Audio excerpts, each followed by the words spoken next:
The greatest outlaws in the West thought they were chasing another payday.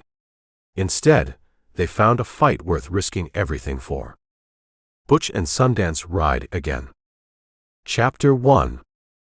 The newspaper had gone soft at the fold from 3 days in Butch's saddlebag, and he unfolded it now with the particular care of a man handling something worth more than the 2 cents he'd paid for it, spreading it flat against his knee while his horse cropped at a stand of bunchgrass and waited on him to remember they had somewhere to be. Union Pacific's laying spur track 60 miles south of the main line, he read, aiming to reach the coal seams before winter closes the passes. Says here they're running payroll out to the end of track camp every 2 weeks, cash money, on account of there's no bank within 80 miles willing to extend the company credit. Sundance sat his own horse a few feet off, working a stem of grass between his teeth, unmoved by the reading so far. Says all that. Says all that and more. Says the line crosses private range in 3 places, and one of the ranchers is fighting the company over right-of-way, which means there's already bad blood out there before we ever show up to make more of it. Bad blood's good for us or bad for us. Depends which side the bad blood favors. Butch folded the paper again, tucked it back where it had ridden 3 days already, and looked south across a stretch of country gone brown and gold under a sky scoured clean by wind, not unlike the country they'd left a season back, though emptier, harder, the kind of land that made a man understand why anybody building a railroad through it wanted the water bad enough to fight for it. We go in slow this time. No riding straight into town asking after payroll schedules like we're selling insurance on the shipment. You're saying we've learned something. I'm saying a woman with a ledger book taught me something, and I don't intend to waste the lesson. Butch put his horse forward, and Sundance fell in alongside, and they rode a while without talking, the particular ease of 2 men who'd covered enough ground together that silence didn't need filling just to prove the company was still worth keeping. So what's the plan? Sundance said eventually, beyond not riding in like fools. Plan is we hire on. Ranch on the line's likely to need extra hands, what with a fight going on over its water and its boundary both. And extra hands see everything a payroll shipment does from a distance a man riding through town never gets. We work the range a spell, learn the schedule, learn the guards, and ride off with something worth the trouble before anybody's the wiser. You want to be cowhands. I want to look like cowhands long enough to case a railroad, which is a different thing from wanting it, though I expect the wanting doesn't enter into it either way. Sundance considered that, chewing his grass stem down to a stub before he answered. Last time you had a system, we ended up in a woman's ledger book, getting compared unfavorably to each other for a week. This time, there's no woman to compare us. There's always a woman, Butch. You just haven't met her yet. They came down off the last rise late that afternoon and saw the ranch laid out in the flat below, a low ranch house with a stone chimney and a scattering of outbuildings gathered around it the way chicks gather around a hen, corrals holding a modest remuda, and beyond it all, a good 2 miles off, a raw brown scar cut straight through the grass where graders had been working, the line of it running arrow straight toward a horizon neither man could see the end of. A sign nailed to a post at the turnoff read, Diamond T Ranch, the letters burned into the wood by somebody without much natural gift for lettering, and under it, smaller, a second board, newer, read Hands Wanted, in handwriting that looked considerably more hurried than proud. Well, Butch said, looks like the advertising's already done half our work.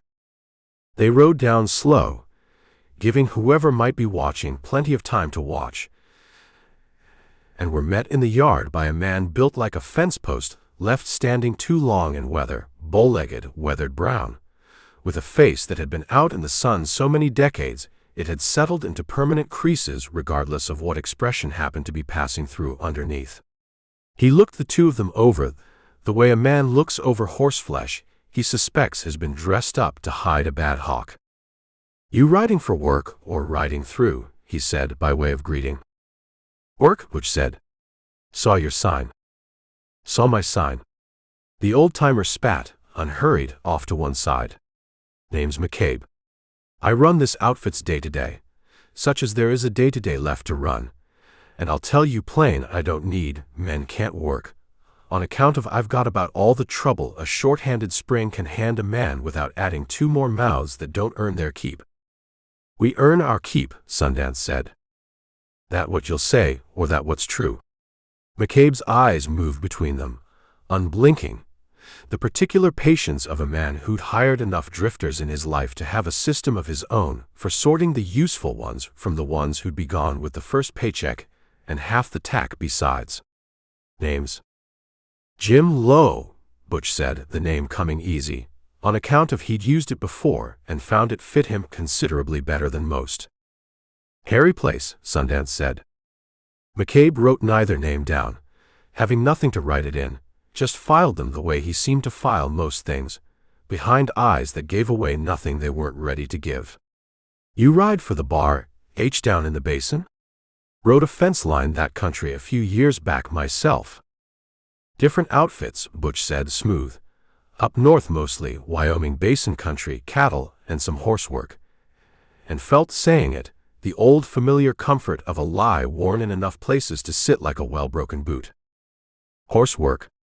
McCabe's gaze drifted, unhurried, to the 2 animals they rode, decent stock, better kept than most drifters bothered to keep a horse, and something in his face suggested he'd noted the discrepancy without deciding yet what, if anything, to do about it. We'll see what horsework you know soon enough. Mr. Tanner's up at the house. He does the actual hiring, on account of it's his name on the deed, though he generally does what I tell him is sensible once I've told him twice.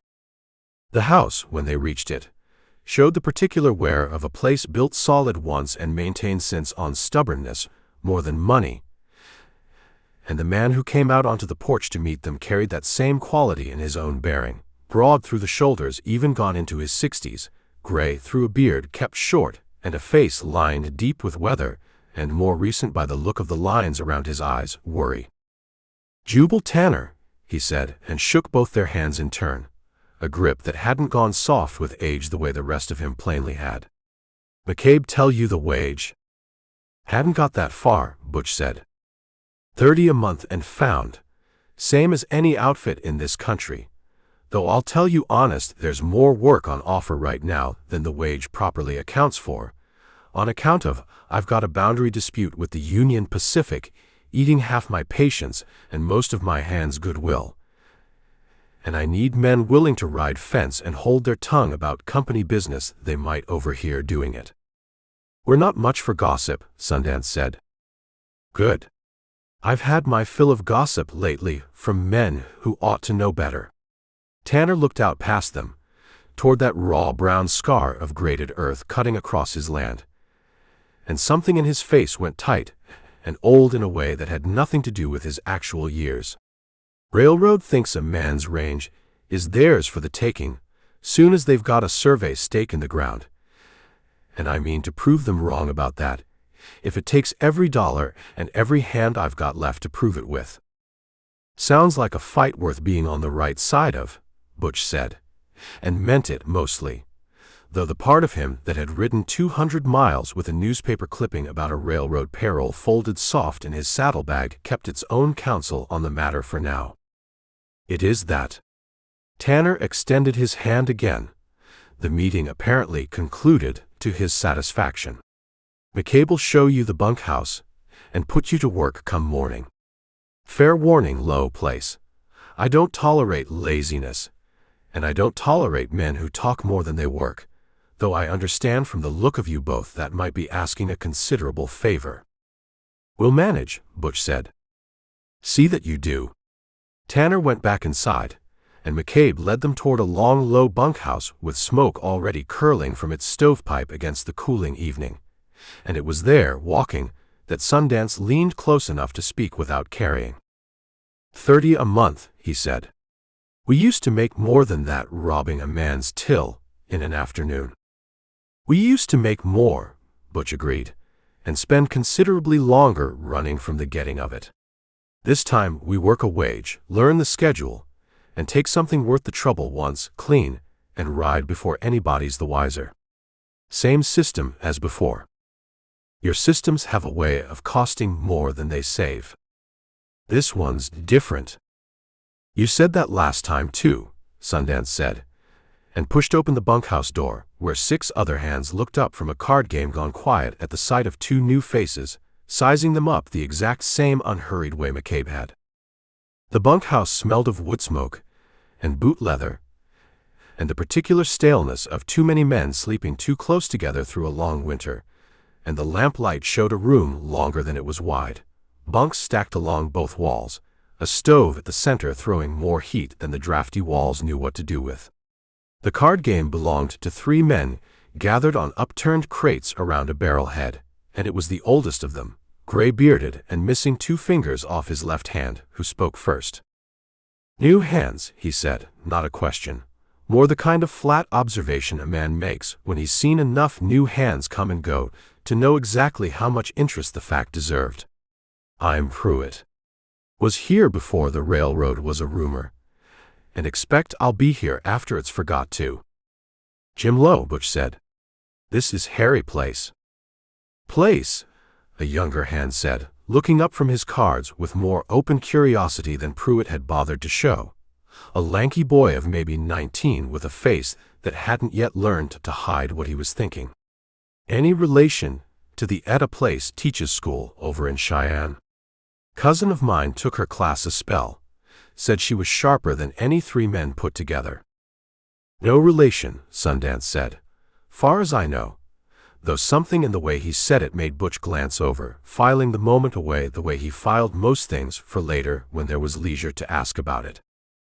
I'm Coombs, the boy said, apparently satisfied, going back to his cards. That's Pruitt lost 2 fingers to a rope dally gone wrong. And that's Delgado. Doesn't talk much on account of, he says everything worth saying gets said better in Spanish, and none of the rest of us are worth the trouble of translating for. Delgado, a broad, quiet man working a plug of tobacco in one cheek, allowed himself a small nod at that, neither confirming nor denying the assessment. There's 2 more out riding, fence won't be in till full dark, McCabe said, setting a pair of folded blankets on the nearest empty bunks, with the brisk economy of a man who'd made up beds for strangers often enough to have the motion worn smooth. Baxter and young Miller. You'll meet them at supper, and you'll meet the rest of what this outfit's up against considerably sooner than any of you'd probably like, seeing as the railroad crew's due to start grading through the east pasture inside the week, and Mr. Tanner's patience with that fact is running about as thin as his water's about to. Water, Butch said, keeping his voice easy, unremarkable, a man making conversation and nothing more. Thought the fight was over the boundary line. Boundaries, half of it. McCabe straightened, and something crossed his weathered face that looked for just a moment like the same tightness Tanner had shown out on the porch. Rest of it you'll hear soon enough, and I'd as soon Mr. Tanner be the one tells it, seeing as it's his ranch and his water and his worry to share when he's of a mind to share it. Get some sleep. Morning comes early on this outfit, same as every outfit, and I mean to see what the 2 of you are actually made of once there's honest daylight to see it by. He left them to it, and Pruitt dealt Coombs back into the game without further comment, and Butch claimed the bunk nearest the stove with the small, practiced satisfaction of a man who'd slept in considerably worse rooms than this one, and meant to enjoy the improvement while it lasted. Sundance took the bunk across from him, pulling his boots off slow, and neither man spoke again until the lamp had been turned down and the card game had broken up, and Pruitt's breathing had gone deep and even from the far end of the room. Water, Sundance said, quiet into the dark. Heard him too. Man doesn't get that look on his face over a boundary line. Boundary line's a lawyer's problem. That looks a man's whole life problem. We'll hear it soon enough, Butch said, echoing McCabe without quite meaning to. and lay a while staring up at rafters he couldn't see, thinking less about a payroll shipment 2 weeks out than about the particular tightness that had crossed two different faces that evening over the same unspoken word, and found, drifting finally toward sleep, that the newspaper clipping folded soft in his saddlebag had told him considerably less about this job than he was going to need to know before it was done. Chapter 2. The calf came off the ground bawling and thrashing in a way that suggested it had strong opinions about the whole proceeding, and Butch, holding what he believed was a proper grip on its hind legs, discovered in the next half-second that his belief and the calf's actual intentions had parted ways entirely. "Hold him," McCabe called from where he crouched with the iron. "I'm holding him." "You're holding air. Calf's already halfway to Nebraska." The calf, in point of fact, had gotten one leg free and used it to catch Butch square in the chest, sending him backward into the dust of the branding pen with a considerable lack of dignity, and by the time he'd righted himself, the animal had scrambled up and trotted off to rejoin its bawling mother at the fence line, leaving the branding iron to cool uselessly in McCabe's hand, and every man watching from the rails to find some private reason to look elsewhere rather than laugh outright in front of the boss. "Wyoming Basin country," McCabe said, standing, working a kink out of his back that hadn't been there an hour ago. "Cattle and some horse work." "Different technique down there," Butch said, brushing dust off himself with as much composure as the situation allowed. "Calves run smaller in that country. Man gets used to a certain grip. Man gets used to a grip that works, is generally the idea." McCabe handed the iron off to Delgado, who took it without comment, and without, Butch noted, the slightest difficulty catching and holding the next calf that came through, on account of Delgado had apparently done this work often enough that his hands didn't need to think about the doing of it. "Try again. And this time hold the leg, not the general idea of the leg." Sundance, working the gate, caught Butch's eye across the pen with an expression that carried no sympathy whatsoever, only the flat, dry amusement of a man watching his partner earn something he'd had coming. "Something to say," Butch said. "Wasn't going to say it. Figured the calf said it plenty." They worked through the morning that way, one small disaster compounding the last, Butch's second attempt at the calf going somewhat better, though only by comparison, and by noon McCabe had them both filthy, bruised, and considerably humbled, standing over a rope corral where 6 unbroken horses milled with the particular wariness of animals that had already decided men in general were more trouble than they were worth. "Your turn," McCabe said to Sundance, nodding at a rangy buckskin standing apart from the others. "That one. Saddle him." "He's not saddled yet." "That's the job place. Saddle him." Sundance approached the buckskin with the same unhurried economy he brought to most things, and for a while it looked like the horse might actually cooperate, standing quiet while the blanket went on, quiet still while the saddle followed, and Butch, watching from the rail, allowed himself the brief, foolish hope that at least one of them might get through the morning without becoming the whole ranch's entertainment. The horse waited until the cinch was half drawn, before it decided all at once and with considerable enthusiasm that the entire arrangement was unacceptable, and Sundance found himself airborne a moment later, landing hard enough in the dust to knock the wind out of him, while the buckskin trotted a victory lap around the corral with the saddle hanging half off its back at an angle that mocked the whole enterprise. "Basin country," McCabe said again, to nobody in particular, though Butch understood the remark was aimed squarely at both of them. "He's got a mean streak," Sundance said from flat on his back in the dirt. "He's got the same streak every green-broke horse on this outfit's got, which is to say, he don't like being saddled by a man who don't know how to read him first." McCabe spat, unhurried, and looked between the two of them with an expression that had settled somewhere past skepticism into something closer to open calculation. "Lo, since your partner's caught his breath back some, why don't you take a turn with the gray? She's gentler." The gray was not, in the event, gentler, or if she was, her particular expression of gentleness ran toward standing still just long enough to lull a man into confidence, before deciding, at the exact moment his weight settled fully into the stirrup, to buck sideways with a suddenness that sent Butch clean over her shoulder and into the water trough standing at the corral's edge, a considerable splash accompanying his arrival that soaked him through from boot heel to hat brim and drew from the assembled hands along the rail the first laugh of the day nobody troubled to hide. Butch sat up in 6 inches of cold water, hat floating beside him, and looked out at Pruitt and Coombs doubled over the rail, at Delgado's shoulders shaking with silent amusement, at Sundance standing dusty and sore-ribbed but grinning wide enough to show most of his teeth.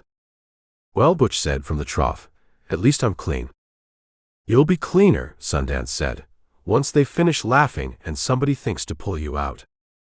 McCabe came over unhurried, extended a hand, and hauled Butch up out of the water with a grip considerably stronger than his age suggested he ought to still possess.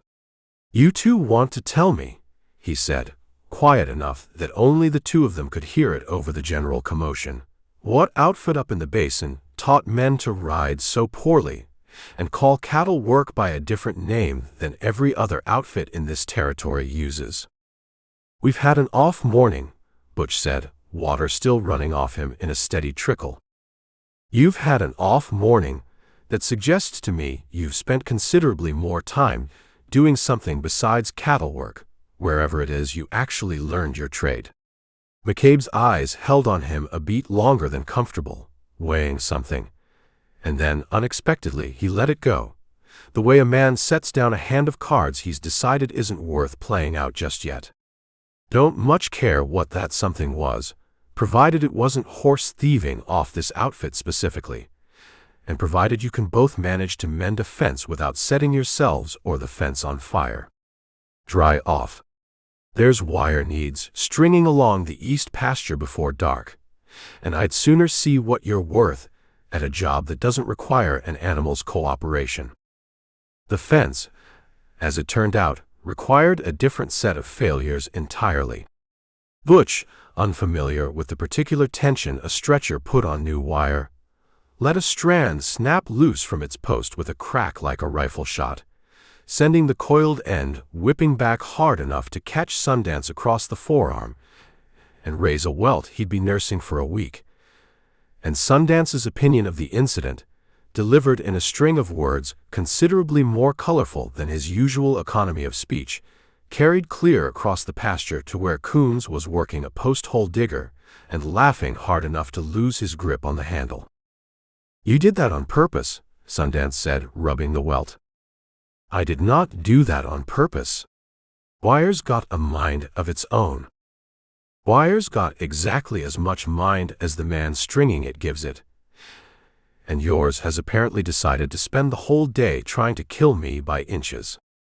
They got the fence strung eventually, crooked in places, sagging in others, a stretch of boundary that would not have impressed any rancher who'd built fence for a living, but strung all the same, and by the time the light went long and gold across the pasture, both men had settled into the particular ache of muscles worked in ways they weren't accustomed to working them, an honest tiredness that felt oddly less unpleasant than either would have predicted. Supper that evening was taken at a long plank table in the ranch house's main room rather than the bunkhouse, Tanner having apparently decided, or perhaps simply forgotten to undecide from some earlier year, that his hands ate under his own roof rather than off in a separate building the way grander outfits managed it, and the meal itself ran to beans and biscuit and a stew gone heavier on onion than beef, passed down the table in bowls that had seen considerably more use than polish. "Heard you took a swim, Lo," Tanner said from the table's head, not unkindly, a small dry amusement working at the corner of his mouth that he didn't trouble to hide. "Heard right. McCabe tells me you both rode for an outfit up in the basin. Funny thing, I know most every outfit worth knowing in that country, on account of I drove cattle through there myself as a younger man, and I can't place either of your faces to a single one of them. Small outfit, Sundance said without missing a beat. New money. Wouldn't expect it to carry much of a name outside its own fence line. Tanner studied that answer a moment, the same unhurried weighing McCabe had given them both in the corral, and then let it go the way McCabe had let it go, setting the matter down like a hand of cards not worth the playing.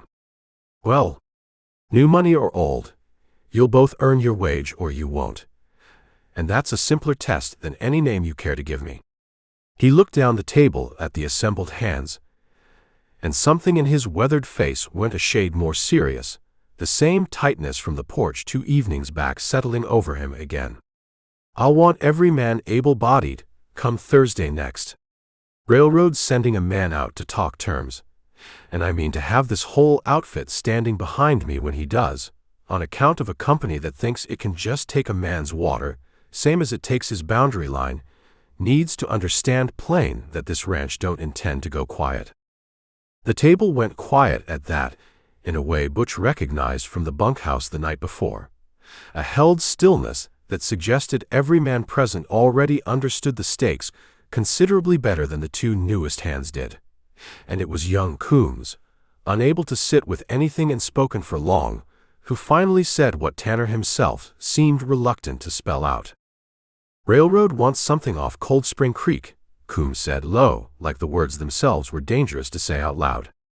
Ain't rightly sure what all, on account of nobody's shown Mr. Tanner the actual paper yet, but McCabe rode out to the grading camp last week and come back looking like a man who'd seen his own funeral being planned without him. That's enough, Coombs, McCabe said, not sharp, just final, and Coombs subsided, though Butch had heard what he needed to hear, and felt hearing it, the same private unease settle over him that had kept him half awake the night before, considerably harder now to set aside than it had been when it was only a look on 2 men's faces and not yet a half-formed rumor laid out over supper. Riding back toward the bunkhouse afterward, the last of the daylight gone fully now, and the ranch house windows glowing warm behind them, Sundance finally said what had been sitting in him since the water trough. McCabe's not fooled. McCabe doesn't need to be fooled. McCabe needs cheap labor, and doesn't care what else 2 drifters happen to be, provided they don't burn his fence down or steal his horses. Butch looked north, toward that graded line cutting the land in 2, thinking less about payroll schedules just now than about the particular tightness that had crossed 2 faces the night before over a single unspoken word. Gives us time either way. Time to learn the schedule, time to see what this water trouble actually amounts to, before we decide what kind of job we came here to do. You're already deciding it's more than one kind of job. I'm not deciding anything yet. Butch nudged his horse into a faster walk, the ranch house showing lamplight now against the coming dark.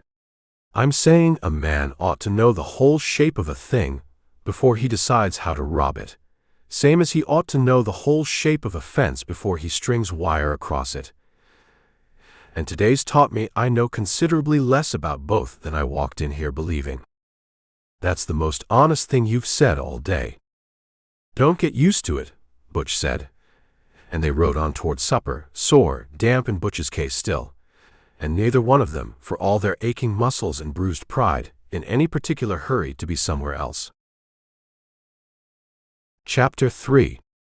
The grade ran arrow-straight across country that had never known a straight line in its life, a raw cut through sage and grass wide enough for 2 wagons abreast, and up close it showed considerably more violence than it had from the rise where Butch and Sundance first spotted it 2 days back, the earth peeled open and packed down hard by men and mules and machinery that didn't much care what shape the land had held before they arrived to change it. McCabe sent us out here on purpose, Sundance said, reining up where the fence line they were meant to be mending ran within a 1/4 mile of the grading crew's nearest working stretch. Man's testing us. Testing us how?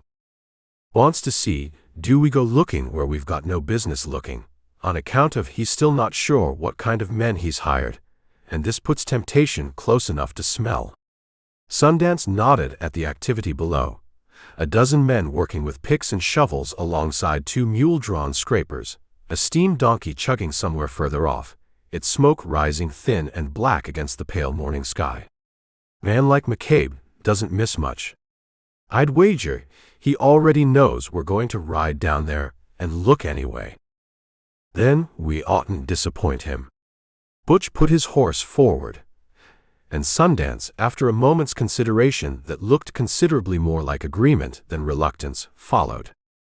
They found the surveyor's stakes first, a line of them marching off from the main grade at an angle that had nothing to do with the railroad's eventual track, driven into the ground at careful intervals down a shallow draw that Butch recognized once he traced it with his eye, as the same watercourse the ranch hands had been talking around so carefully at supper 2 nights back. Cold Spring Creek ran thin and clear along the draw's bottom, considerably diminished by the season but running still, and the stakes followed it downstream toward a spot where the ground pinched narrow between 2 low bluffs, a natural gap that any man with an eye for engineering would recognize, Butch suspected, as an obvious place to throw up a dam. That's not railroad grade, Sundance said, quiet, studying the stakes. That's something else. A canvas tent stood a little further on, set up on a rise overlooking the pinch point, its flap thrown back against the morning heat, and inside it, visible from horseback, a young man in shirt sleeves, bent over a drafting table covered with paper held down at the corners by smooth river stones.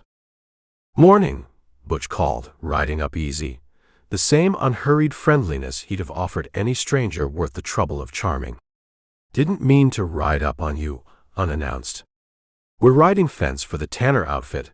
Saw your stakes running off from the main grade. Got curious what kind of work needed marking so careful this far from the track line." The young man looked up, startled, and Butch took him in quick, not much past 25, spectacles pushed up into hair gone unruly from a morning's work, ink-stained fingers, the general look of a man more comfortable with a slide rule than a saddle. "Fenwick," he said, standing, extending a hand with the automatic courtesy of somebody raised to it. "Assistant engineer, Union Pacific Extension. And you'd be?" "Jim Lowe. This here's Harry Place. Tanner hands, both of us. Though I'll admit neither one of us has earned the title yet by the look McCabe gave us this morning." Butch swung down, easy, unthreatening, and came up to the tent's edge with the particular relaxed curiosity of a man who had nothing better to do with his morning than satisfy it. "That's Cold Spring Creek, isn't it, running down through there? Didn't figure the railroad had business with a creek that runs a mile off the actual track line." Fenwick hesitated, the particular hesitation of a young man who hadn't yet learned which questions were his to answer and which belonged to somebody higher up the chain. And Sundance, still mounted, said nothing at all, letting the silence do the work of making the moment feel considerably less remarkable than it was.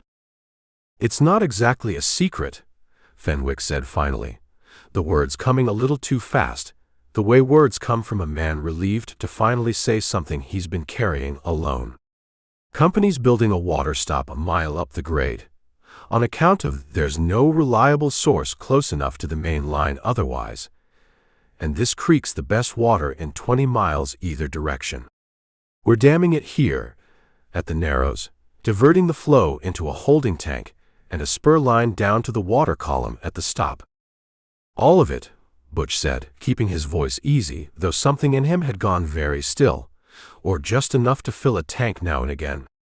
"All of it, more or less, this time of year." Fenwick gestured at the drafting table, at the paper held down under its smooth stones, and Butch came closer, unhurried, and looked down at lines and figures that meant considerably more to him than Fenwick likely assumed a cowhand's education would allow. "Creek's not much this late in the season to begin with.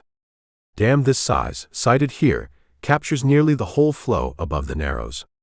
Engines need water bad enough, and regular enough, The company doesn't leave much to chance about supply, and this was the site the survey favored. "What's downstream of the Narrows?" Sundance said from Horseback, his voice flat and unremarkable, though Butch heard the weight underneath it same as he felt it in his own chest. "Ranchland, mostly. Tanner's Spread, I believe it's called." Fenwick said it plain, without malice, the particular unconcern of a man who had done the engineering without troubling to walk the ground it would leave dry. Companies filed the necessary right of use with the county, same as any water source it needs along the grade. "I understand there's some dispute over the boundary line separate from this, but the water question's a straightforward matter of eminent right, far as our office understands it." "Does Tanner know it's the whole flow?" Butch said. "Not a share of it. All of it." Fenwick's hesitation this time ran longer, and something in his young, ink-stained face suggested the question had landed somewhere he hadn't fully let himself look before. "I couldn't say what Mr. Tanner's been told. That's Superintendent Corrigan's department, dealing with the ranchers along the line, and Mr. Corrigan doesn't generally share his correspondence with the engineering staff." He glanced down at his own drafted lines, the dam, the holding tank, the spur down to the water column, as though seeing them fresh for the first time through a stranger's eyes. "I draw what I'm told to draw. Didn't think much past the drawing of it, if I'm honest, until you asked." It was there, with Fenwick's admission still hanging unfinished in the tense canvas shade, that a shadow fell across the drafting table from the doorway, and a heavy-set man in a dust-colored coat filled the opening, thick through the neck, a face gone permanently red from sun and temper both, looking at the two strangers with the particular suspicion of a man paid to be suspicious of exactly this kind of visitor. "Who are these?" the man said to Fenwick, though his eyes stayed on Butch and Sundance the whole time he said it. "Tanner hands, Mr. Riggs." Riding Fence saw the stakes, stopped to ask what they were for. Fenwick's voice had gone a shade higher, the particular nervousness of a junior man caught talking too freely in front of a senior one. "No harm in it. I was only explaining the water stop." "Nothing on this survey's Tanner's business to be asking about," Riggs said, coming fully into the tent now, close enough that Butch could smell tobacco and old sweat coming off him in equal measure. "Companies' engineering plans aren't for cowhands to be poking their noses into, whatever fence they claim to be riding." "Didn't mean any harm by it," Butch said, easy, stepping back from the drafting table with both hands loose and visible, the same posture he'd have used walking into any room where a situation could turn ugly faster than a man wanted it to. "Curious is all. Man sees stakes marching off toward his own outfit's water, he tends to wonder. Well, wonder somewhere else." Riggs's eyes moved over the two of them a beat longer, weighing something Butch couldn't quite read, though it looked less like recognition than plain territorial irritation, a man who didn't care for strangers in his camp regardless of what they might or might not know. "Mr. Corrigan don't like Tanner's people hanging round this operation, and I don't care to explain to him why I let it happen twice in one morning. Get gone, and tell your foreman if he's got questions about the water, he can put them in writing to the superintendent's office, same as every other rancher along this line's already been told to do." "We'll tell him," Sundance said, already turning his horse. They rode back up out of the draw slow, neither man speaking, until the tent and Riggs's red, suspicious face had fallen well behind them, and the grating cruise noise had faded to a distant murmur of shovels and steam. "Whole flow," Sundance said finally. "Whole flow, above the Narrows, this time of year when the creek's already thin. Man doesn't need an engineering degree to work out what that leaves a ranch downstream come August." Butch looked north, toward the ranch house sitting small and solid in the distance, toward Tanner's stubborn pride and McCabe's tight-jawed worry, and a supper table full of men who'd gone quiet over a rumor they only half understood. "Tanner thinks he's fighting over a boundary line, and a share of water he expects to keep some claim on. He doesn't know. They mean to take the whole of it. That's not our fight, Butch. Wasn't asking whose fight it was. Was noting a fact. Butch put his horse forward, faster now, the fence line still waiting to be finished, and the day's original errand not yet accomplished, though something in him had shifted its weight considerably since they'd ridden out that morning. A shift he wasn't yet ready to name out loud, not even to the one man who'd have understood it best. "You've got that look," Sundance said, riding up alongside him. "What look?" "The look you had the morning you decided leaving $40 on a bank counter mattered more than the 400 we were there to take." Sundance said it without heat, just plain observation, the same way he'd have noted a change in weather. "I've seen it before. Generally costs us something before it's through. Wasn't planning on it costing us anything. Just noting a fact." "You keep saying that like it settles the matter," Sundance said, "and I keep noticing it never does." They rode a while in silence, the fence line still waiting unfinished a mile off. The morning's original errand grown suddenly small against the weight of what they'd just learned. A hawk worked the thermals off to the west, patient, riding currents Butch couldn't see, and he watched it a moment the way a man watches something simpler than his own thinking, grateful for the distraction of it. "That fellow Riggs," Butch said eventually, "wasn't near so interested in why we were there as he was in making sure we left. That's not curiosity talking. That's a man following an order he's been given more than once already." Corrigan's order was my guess, seeing as the boy mentioned him twice without us asking. "My guess too. Man runs an operation careful enough to keep his engineers quiet and his rough hands posted to chase off curious ranch folk.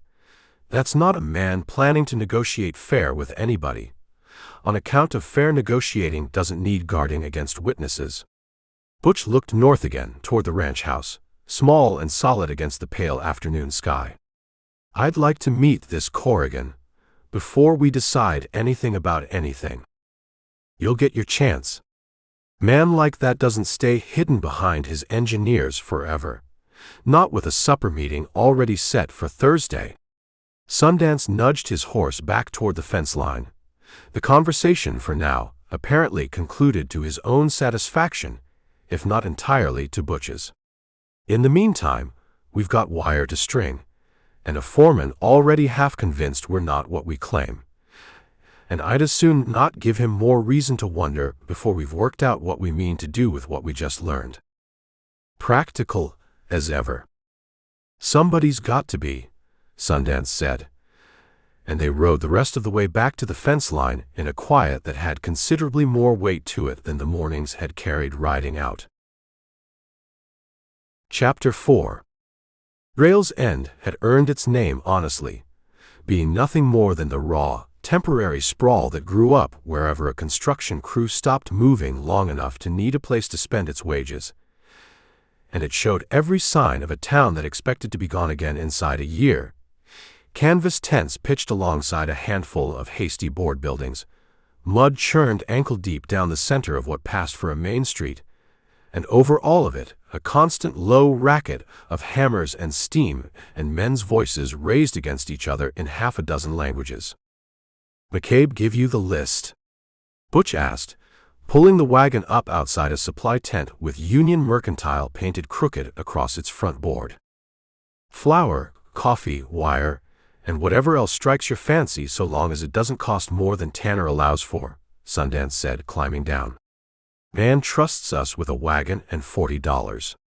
Either he's a poor judge of character, or he's run clean out of hands he trusts more.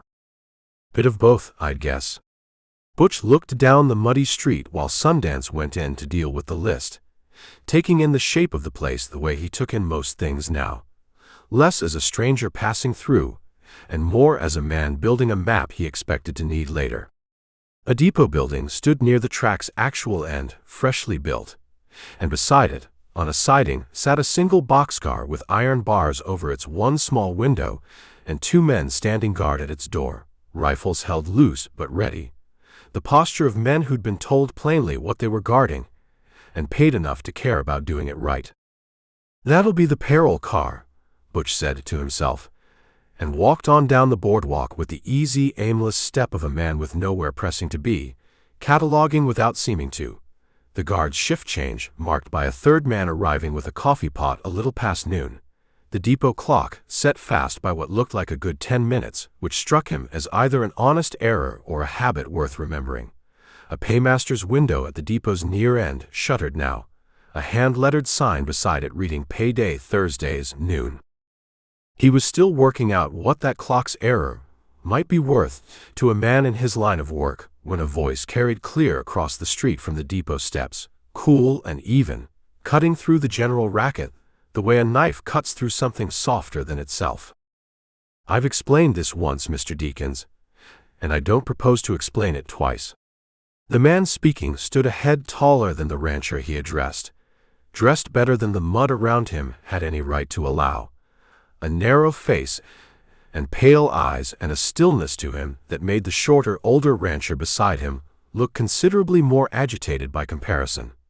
Though Butch caught himself mid-thought and struck the word, choosing instead simply to notice that the older man was shaking with an anger he plainly didn't have the standing to back up. "The company holds a valid easement across your northeast section, filed and recorded, and if your fence remains where it stands past the end of this month, the company will remove it and bill you for the trouble. That fence has stood 30 years. And the railroad will stand a good deal longer than that, Mr. Deakins, which is rather the point." The tall man turned without waiting for a reply, and Butch got a clean look at his face for the first time. Pale eyes set deep, a mouth that seemed built only for the shapes required of business, nothing wasted on warmth. "Good day, Corrigan," Butch murmured once the man had gone inside, the name arriving in him with the certainty of a fact already half known.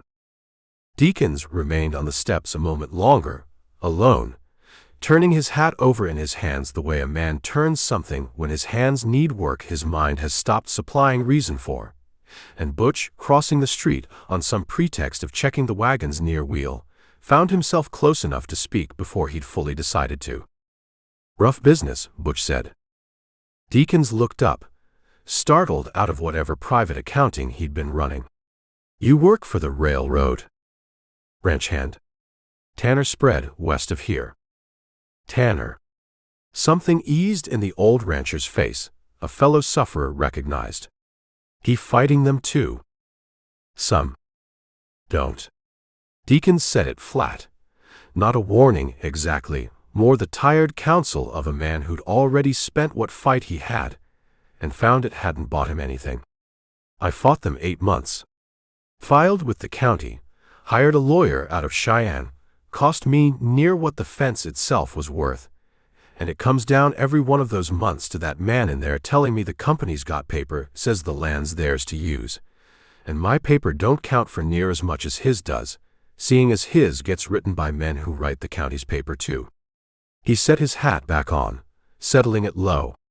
"Tell your Mr. Tanner to take what the railroad offers him, and be glad it's more than nothing, on account of nothing's what I ended up with. And I had considerably more lawyer than he's like to afford."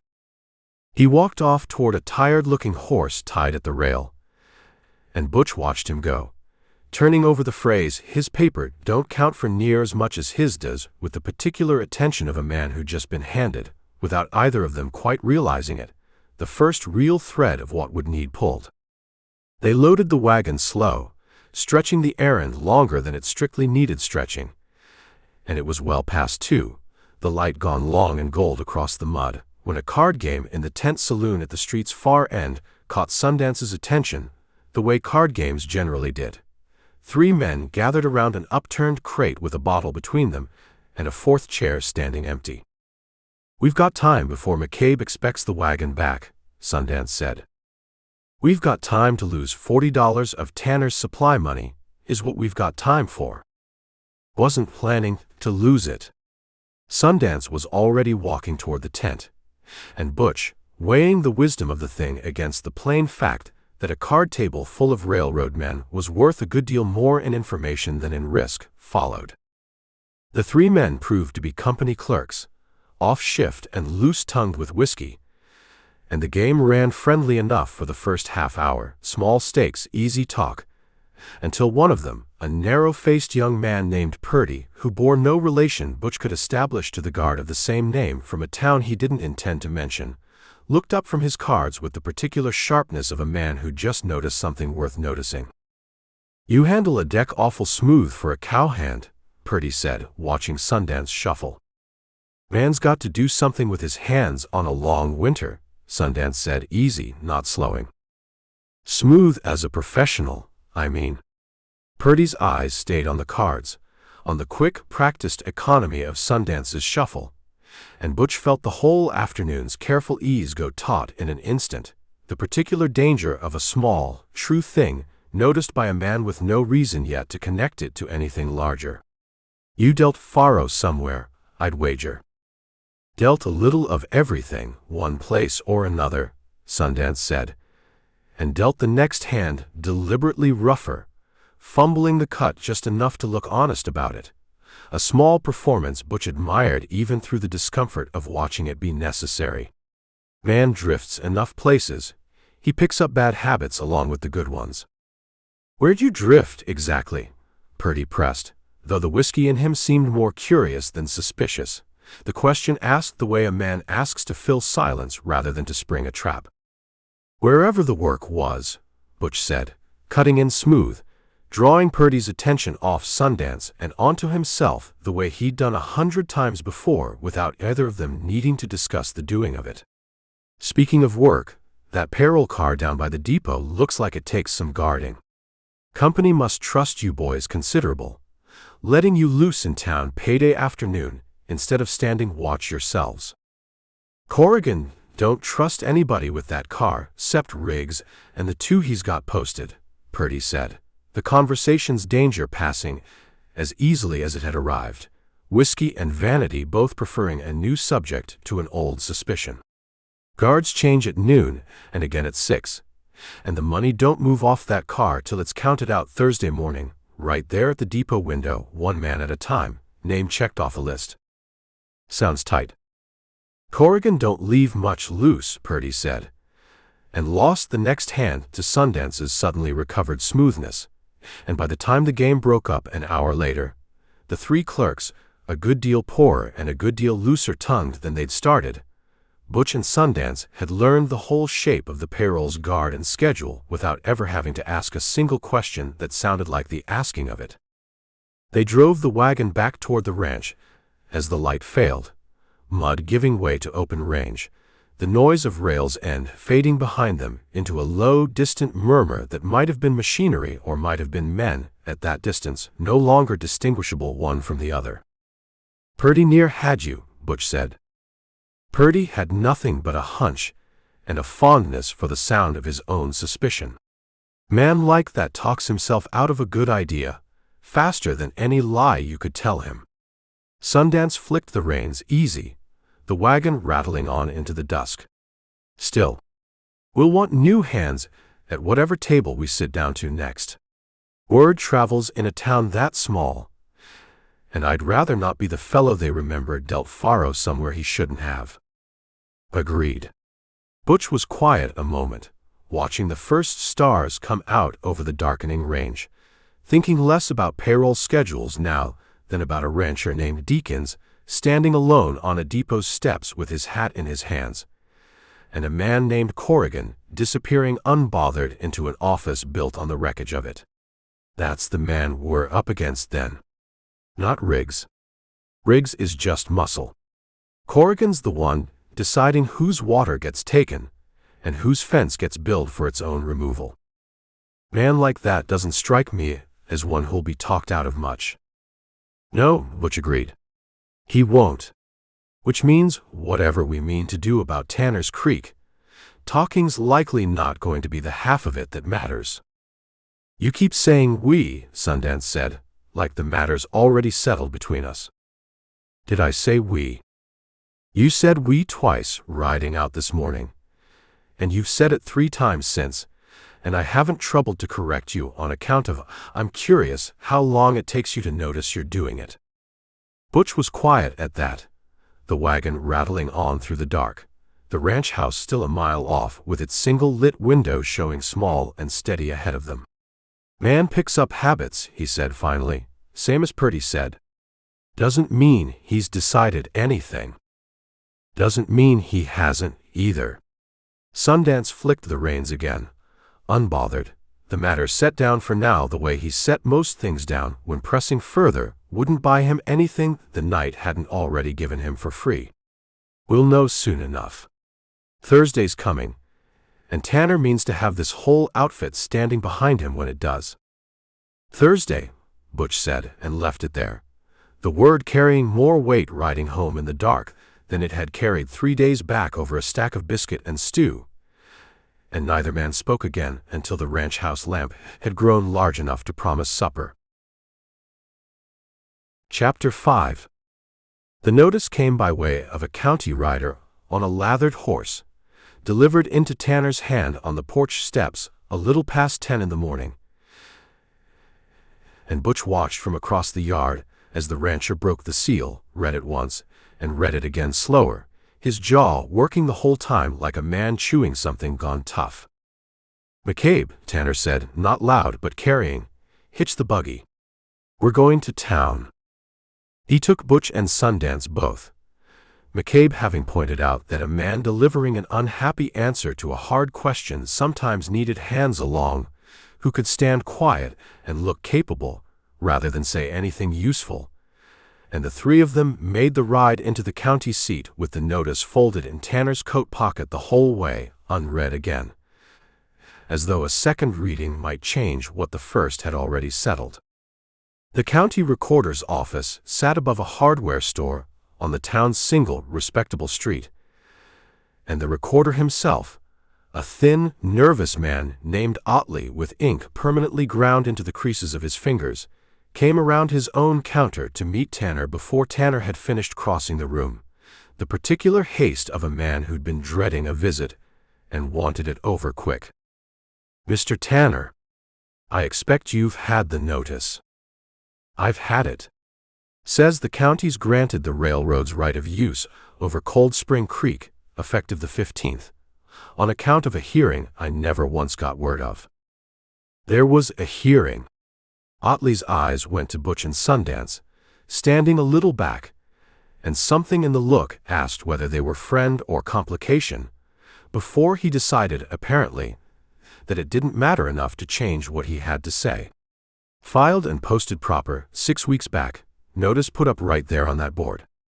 He gestured toward a bulletin board by the door, crowded with tax notices and stray livestock bills, and a dozen other papers nobody troubled to read closely. "I can't help it if a man doesn't check the board regular, Mr. Tanner." 6 weeks. First I've heard a whisper of any hearing, and I've got ears in this county same as anybody. "I only handle the filing," Outlaw said, and there was something in the quickness of it, the eagerness to place the matter somewhere other than his own desk, that caught Butch's attention the way a hitch in a horse's gait catches a buyer's eye. The determination itself comes down from the county commission, and the commission votes on what's put in front of it. Who put this in front of it? Outlaw hesitated, and in the hesitation, Butch read considerably less about the law, and considerably more about the man's own conscience, a scale visibly tipping between fear of one party and shame before another. "Company's attorney filed the petition," Outlaw said finally. "Fellow named Dunmore, out of Cheyenne. He's been through this office more times the last 2 months than in the 2 years before it. And I'll say only this, Mr. Tanner, on account of I've got a family and a position I'd like to keep. The commission's vote came in faster and cleaner than any water matter I've recorded in 11 years at this desk. And Commissioner Voss bought himself a new buggy the week after it passed, and I'd draw whatever conclusion a man's free to draw from 2 true facts sitting side by side." "A buggy," Tanner said flat. "A fine one. Leather seats, brass fittings, the kind a commissioner's salary don't rightly stretch to. Otley glanced toward the door, as though expecting somebody to come through it and catch him saying so. I'm not saying it proves anything in a court of law. I'm saying I've kept this desk 11 years, and I know what an unusual thing looks like when it walks past me. And this was an unusual thing. Sundance, standing near the bulletin board, had been reading through the posted notices without much apparent interest, the way a man reads while his ears do the real work, and now he spoke for the first time since they'd entered. This Dunmore. He come through alone or with company? Alone, mostly. Once with the superintendent himself, a Mr. Corrigan, tall fellow, cold manner. They came in together the week before the vote, spent the better part of an hour with Commissioner Voss behind his own closed door, and I'll admit I didn't think much of it at the time, beyond wondering why a railroad superintendent troubled himself with a county commissioner's schedule at all, seeing as that's generally a lawyer's business and not an engineer's. Butch filed that away with the same careful attention he gave most useful things, a name and a room, and an hour that would mean nothing to any court but meant considerably more to a man who'd already made a study of exactly how Vance Corrigan preferred to get what he wanted. Would you swear to any of that? Tanner said. Before a judge. Otley's face answered before his mouth troubled to, a plain, unhappy no written in the sudden paleness of him. I've a wife and 3 children, Mr. Tanner, and a county commission that signs my own salary voucher twice a year. I've told you what I can tell you as a courtesy, on account of your family's banked its cattle through this county longer than the railroads existed at all, and I'd consider it a kindness if that courtesy stayed between the men presently standing in this room. It will, Tanner said, and there was no anger left in it now, only the tired courtesy of a man too worn down to spend what little fight remained on somebody who'd already given him more than the law required. He stood a moment longer at the counter, absorbing what he'd been told, and Butch saw the exact moment the old rancher's anger curdled into something heavier, something closer to grief, the look of a man discovering the ground he'd trusted his whole life had never been quite as solid as he'd believed it was. They rode back toward the ranch, in a silence considerably heavier than the one they'd carried into town, Tanner staring straight ahead at the road with the notice still folded in his coat, unread a third time.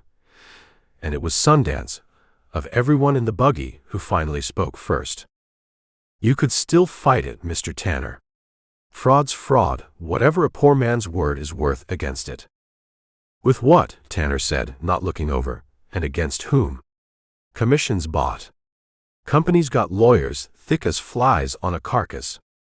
I've got a ranch, 40 head fewer than I need to break even most years, and 8 men depend on me for wages I'm not always certain I'll make. He said it plain, without self-pity, a man laying out a ledger rather than asking for comfort. The 15th's 11 days off. Once that dam's finished and the gate closes, Cold Spring Creek runs into their tank instead of my range. And by August my cattle are drinking dust, same as Deacon's likely already are. Neither Butch nor Sundance answered that, and the buggy rolled on through the last of the afternoon light without further talk, until they reached the ranch house, and found the whole outfit gathered on the porch, having plainly heard enough from McCabe's own trip to guess the shape of the news before Tanner had said a word of it himself. Supper that evening ran quiet in a way it hadn't run since Butch and Sundance had arrived. No card games after, no idle talk, just Tanner at the table's head, laying the whole matter out plain for every man present, the dam, the vote, the 11 days, and what it would mean for the ranch and for every one of them once the water stopped. I won't lie to any of you, Tanner said when he'd finished. This outfit doesn't survive losing that creek. Not this year. Maybe not next, but it doesn't survive. And when it goes, every man at this table goes looking for new wages, same as I go looking for whatever's left of my pride. I've no right asking anybody to stay on knowing that, and I'll write a fair letter for any man wants to ride on now, while there's still time to find work elsewhere before word gets round this outfit's finished. Nobody moved. Pruitt sat with his ruined hand flat on the table, saying nothing. Coombs, usually first to fill any silence, kept his eyes down on his plate. Delgado worked his tobacco slow and steady, the same as he did most things, and said, after a moment, in the fullest sentence Butch had yet heard out of him, "Ranch fed me 9 winters, Mr. Tanner. I'll see this one through, same as the rest." That seemed to settle it for the table generally. A low murmur of agreement passing down both sides, Pruitt nodding once hard, Coombs finally looking up from his plate with something in his young face that hadn't been there a minute before, a kind of stubborn loyalty that made him look for a moment older than his years actually allowed. Baxter and Miller, the 2 hands who'd been out riding fence the first night, and whom Butch had come to know only a little in the days since, said their own piece in turn, plain words about staying on. And by the time the table had gone round its full circle, Tanner sat with his hands flat against the wood, looking at his own outfit with an expression that owed considerably less to relief than to a debt he plainly didn't know how he'd ever repay. "I'm obliged," Tanner said finally, and the words came out rougher than he likely intended, a man unused to needing them. "More obliged than I've got a way of saying properly." McCabe, sitting near the foot of the table, broke the moment before it could grow too heavy for anybody's comfort. "Ain't no call for speeches, Jubal. Man feeds a crew 9 years running. Crew don't turn tail first hard winter that isn't even winter yet." He pushed back from the table, the signal for the meal's actual end. "We'll want a plan, though, past standing round Thursday looking sorrowful at a railroad man who don't care what we look like. 11 days isn't much, but it's not nothing either." The table broke up slow after that, men drifting off in 2s and 3s toward the bunkhouse, and Butch and Sundance walked the short distance in a quiet neither one troubled to fill, the cold coming down clear and sharp now that full dark had settled over the yard. It was inside, boots off, the stove ticking as it cooled, that Sundance finally spoke, low, mindful of Pruitt already snoring 2 bunks down. "You're thinking about that clipping in your saddlebag." "Wasn't thinking about it at all, matter of fact. That's the strange part." Butch lay back on his bunk, hands behind his head, staring up at rafters he couldn't see any better in this dark than the ones back at the Diamond T's first night had let him see. Man rides 200 miles with a plan folded soft in his gear, checks it every few days out of habit more than need, and then one supper table full of scared decent men, and he finds he's gone 2 full days without troubling to unfold it once. That means something, or is it just tired talking? Don't know yet. Ask me again once I've slept on it. "I generally do," Sundance said, and blew out the lamp, and neither man spoke again that night, though Butch lay a good while longer than sleep required, listening to the wind work at the bunkhouse eaves, and thinking, despite himself, less about a payroll car's guarded schedule than about a commissioner's new buggy and 11 days that seemed with every hour that passed to be growing shorter rather than longer. Chapter 6. Sundance woke to an empty bunk across the aisle and a gray window that hadn't yet decided whether it meant to be dawn, and he lay there a moment working out how long Butch had been gone before he gave up on sleep, pulled his boots on, and went to find out. He found him a mile out, sitting his horse on the rise above the narrows, looking down at the dam works where a night crew had left lanterns burning low around a half-poured concrete footing, the shapes of scaffolding black against the paling sky. "You didn't wake me," Sundance said, riding up alongside.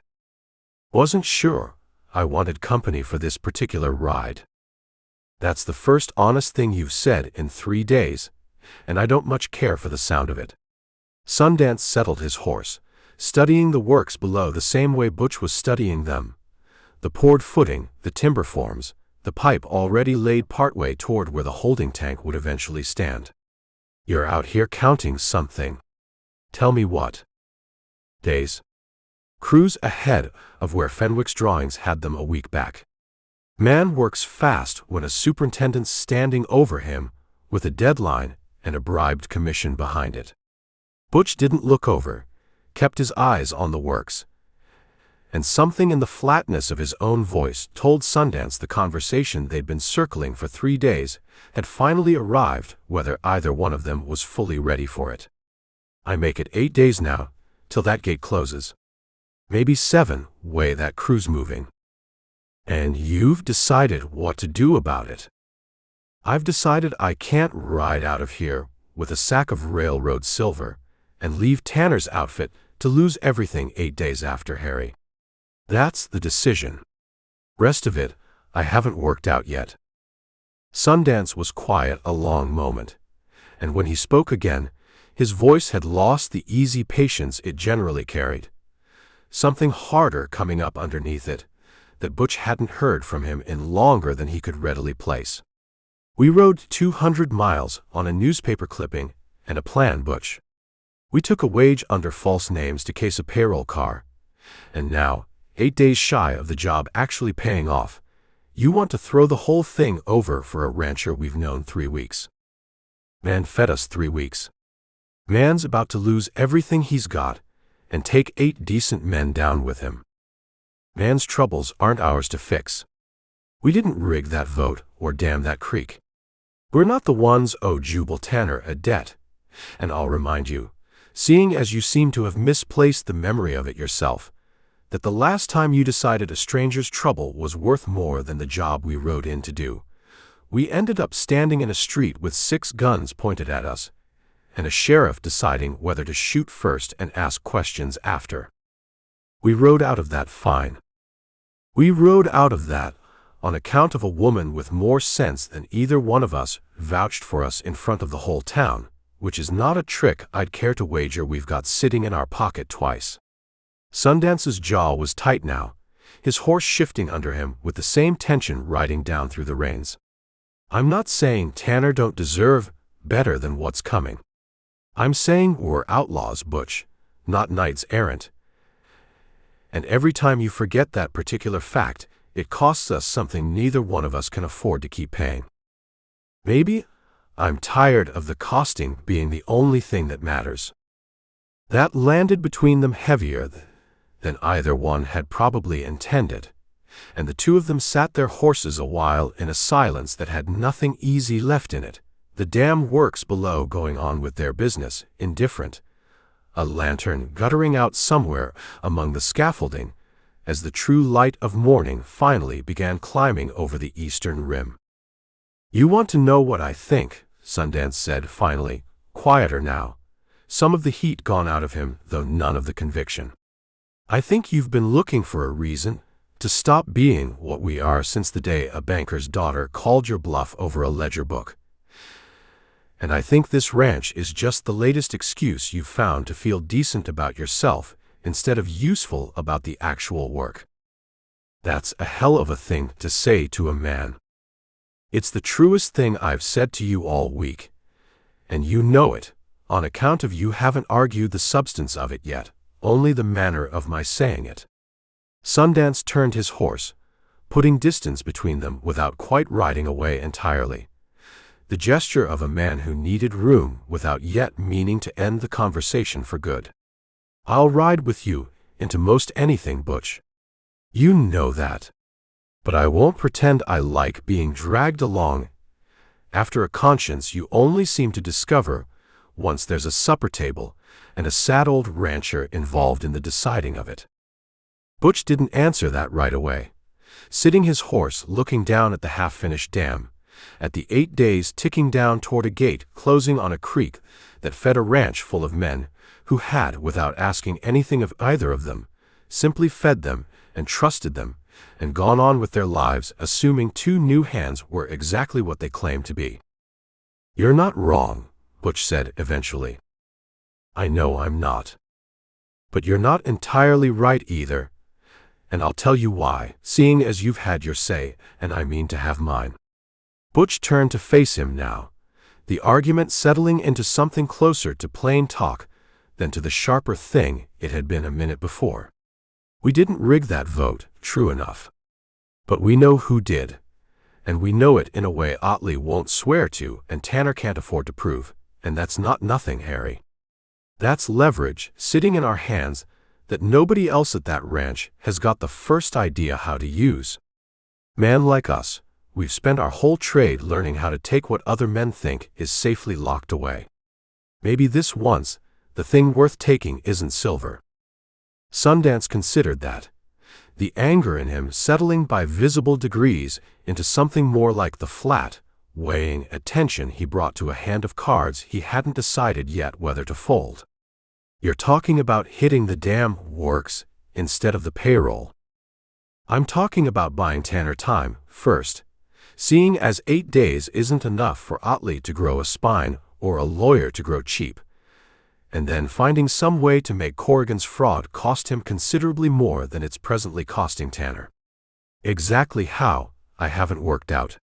But I know we've got skills that outfit doesn't have, and I know we're sitting closer to that dam right now than any lawman or lawyer Tanner could hire in the time he's got left.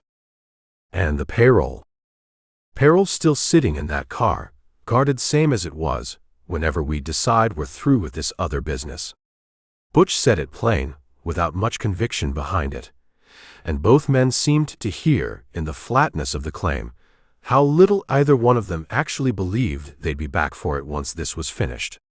I'm not asking you to give up on the job forever, Harry. I'm asking for 8 days. Sundance sat with that a long while, the sun fully up now, throwing long shadows down off the rise and across the half-finished works below.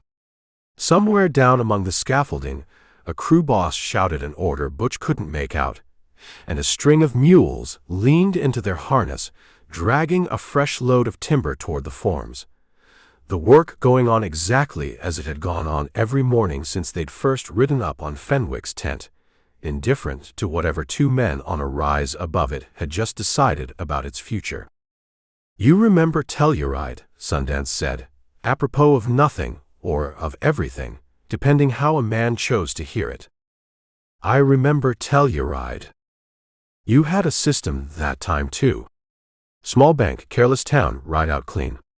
Same words, near enough, you used on me over that flour barrel back at the line shack before we ever set foot in Prosperity Creek.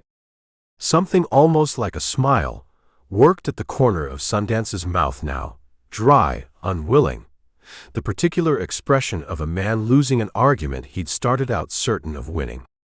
I've followed you into worse ideas than this one, is what I'm getting at. And most of them turned out better than they had any right to, which is either a comment on your judgment or on my own poor sense in trusting it, and I've never fully worked out which. Bit of both, probably. Probably. Sundance's jaw eased some, the fight in him spending itself out the way it generally did, once he'd said his piece and heard Butch's answer to it. 8 days, he said again, as though saying it twice made the commitment more binding than saying it once had. And when this is through, whichever way it goes, you owe me a payroll job someplace considerably less complicated, with no rancher, no creek, and no woman anywhere within 100 miles of the take. I'll find you the simplest bank in the territory. You said that about Prosperity Creek too. Different territory this time. That's not the reassurance you think it is. Sundance turned his horse back toward the ranch.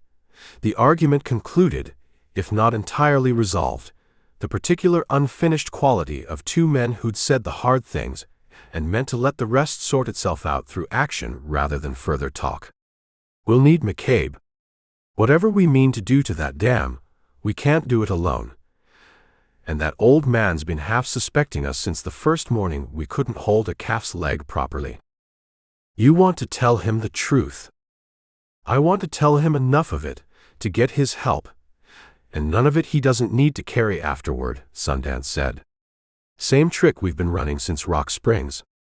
Only difference is this time, I don't expect he'll believe a word less than we actually owe him. They rode back down off the rise together. The morning fully arrived now. the dam works behind them ticking down the same 8 days regardless of what either man had just decided about them. And it was McCabe himself, saddling a horse in the yard when they rode in, who looked up first and read something in both their faces that made him set the saddle down slow and wait without being asked to hear whatever it was they'd finally come to say. "You two look like men been arguing since sunup," McCabe said, wiping his hands on his trousers, unhurried. The same patient stillness he'd shown them the very first afternoon they'd ridden onto this outfit claiming to be something they weren't. "Been discussing a business proposition," Butch said, swinging down. "One that concerns this ranch a good deal more than it concerns us, and one I expect you've already half-guessed the shape of, seeing as you've been watching the two of us close enough since that first branding to know we're not exactly what we told Mr. Tanner we were." McCabe didn't answer that right away, just looked between them, weighing something behind eyes that had clearly done a fair amount of quiet arithmetic these past 3 weeks, and were only now being given the chance to check the sum. "Reckoned as much," he said finally. "Question is what you actually are, and whether it's the kind of thing does this outfit more good than harm before those 8 days run out." "That," Sundance said, "is what we came to tell you." Chapter 7. McCabe had taken the truth about as well as a man could be expected to take it, which was to say he'd gone quiet for the length of a long minute, spat once into the dirt, and said only, "Well, that explains the branding," before asking in the same breath what exactly they meant to do about it, which struck Butch as about the most useful reaction he could have hoped for from a man who just learned 2 of his hands were wanted men. They'd told him enough and not more, that they'd come to case a payroll, that the water fight had changed their minds about the job worth doing, that they knew things about Corrigan's dealings a court would never hear sworn but a determined man could still put to use. McCabe hadn't asked their real names, and neither Butch nor Sundance had offered them, an arrangement that suited all 3 parties considerably better than the alternative. He'd taken it to Tanner alone. That same afternoon, the 2 of them shut up in the ranch house for the better part of an hour while Butch and Sundance waited in the yard, pretending an interest in a wagon wheel that needed no particular attention. And when McCabe came back out, his face gave away nothing beyond the flat, settled look of a man who'd made his own peace with a decision above his authority to make alone. "Tanner says do what needs doing," he'd told them, "and he don't want to know the particulars beforehand, on account of a man can't be made to answer for a plan he was never told." It was, Butch thought at the time, about as clean a piece of moral bookkeeping as he'd ever heard a rancher manage, and he respected it considerably more than he'd expected to. Now, 5 nights later, 7 riders sat their horses in a dry wash a half-mile below the dam works, the moon down early and the sky gone black and close overhead, waiting on Butch's signal the way men wait on something they've talked themselves into more than they've been ordered to. "Delgado Baxter, you're with me on the forms," Butch said low. "Miller, you and McCabe hold the horses and watch the road in from camp. Harry." "I know my part," Sundance said. "Same as I've known it the last 3 times you've explained it. Man likes to be thorough. Man likes the sound of his own voice giving orders. There's a difference, and I've noticed you don't always trouble to know which one you're indulging." The plan, such as it was, ran simple by design. The crew had poured half the dam's footing already, timber forms braced with cross ties holding wet concrete that wouldn't cure hard for another 2 days, and Fenwick's own drawings, glimpsed once and remembered well by a man whose trade had taught him to read a layout quick and keep it, showed a weak seam where the forms met the bedrock, a joint that hadn't been reinforced yet on account of the crew meant to finish that work come the pour's final stage. Pull the bracing there, let the wet concrete find its own way downhill in the night, and the company lost not just 2 days' labor but the whole footing, forcing a fresh pour, fresh forms, fresh time. Neither the calendar nor Corrigan's patience had much of left to spare. They moved on foot from the wash, quiet, spread wide the way men spread, who don't want a single lantern catching more than one shape at a time, and it was Delgado, moving first, who found the trouble before anybody else did, dropping flat behind a stack of timber with a hand raised that stopped the other two cold. "Dos," Delgado breathed. "Guards. Not there before." He was right. Where Butch's earlier scouting had shown the works watched by nobody, past a single sleepy night man who dozed more than he walked, two figures now stood at either end of the footing, rifles held ready rather than slung, moving in a slow, deliberate patrol that suggested somebody higher up the company's chain had decided recently, and for reasons Butch didn't much care for the implications of, that the damn works needed watching closer than they had a week back. "Corrigan's spooked," Sundance murmured from where he'd come up quiet on Butch's other side. "Man doesn't double his night guard over nothing. Man doubles it if he's had word somebody's been asking too many questions in a county recorder's office."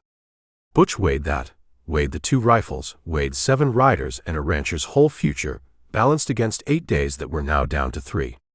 Changes nothing. We still need that seam pulled tonight, on account of the poor finishes tomorrow, regardless of how many men Corrigan's posted to watch it not finish. They worked it in stages after that, Baxter drawing the nearer guard off with a thrown stone that clattered convincingly against a stack of empty barrels 40 yards off, the man's suspicion carrying him just far enough from his post that Delgado could slip past behind him and reach the forms unseen, while Butch and Sundance took the seam itself, working the bracing loose with hands more accustomed to a deck of cards or a gun's action than to timber and rope, slower going than either had planned for, the wet concrete beneath the forms giving off a low, patient groan as the pressure against the weakened joint began gradually to tell. The rope work went easier than the timber did, Sundance's hands finding a rhythm with the knots that surprised even Butch some, and it occurred to him, crouched there in the dark with his palms already blistering against rough-cut wood, that there was a strange justice in 2 men who couldn't hold a calf's leg steady, turning out to have exactly the patience and nerve a job like this one demanded, as though whatever skill the ranch work had denied them had simply been saving itself for a task that actually needed it. "You'd have made a fair carpenter," Butch whispered, working the last brace, "if outlawing hadn't got to you first." "You'd have made a poor one regardless," Sundance whispered back, "seeing as you've near put your thumb through that timber twice already trying to look useful." It was the second guard who nearly finished the whole business early, coming round the far end of the footing at an angle nobody had accounted for, and catching, in the low light of his own lantern, the shape of a man crouched where no man ought to have been crouched. "Hold up," the guard called, rifle coming level, and the night, which had held itself quiet and cooperative for the better part of an hour, broke open all at once into shouting and running, and the particular chaos of a plan meeting the exact complication it had been built without allowing for. Butch didn't wait to see whether the guard meant to fire. He put his shoulder into the last brace, felt it give all at once rather than gradually, and scrambled back from the forms as the whole seam let go behind him with a sound like a slow, enormous exhale, wet concrete finding the path downhill that gravity had always intended for it, and the day's careful engineering had only briefly postponed. "Run," Sundance said, unnecessarily, already running himself, and the 7 of them scattered for the wash and the horses in a chaos of shouting guards and swinging lanterns, and one rifle shot that went wide into the dark without troubling anybody's actual body, though it troubled everybody's nerves considerably.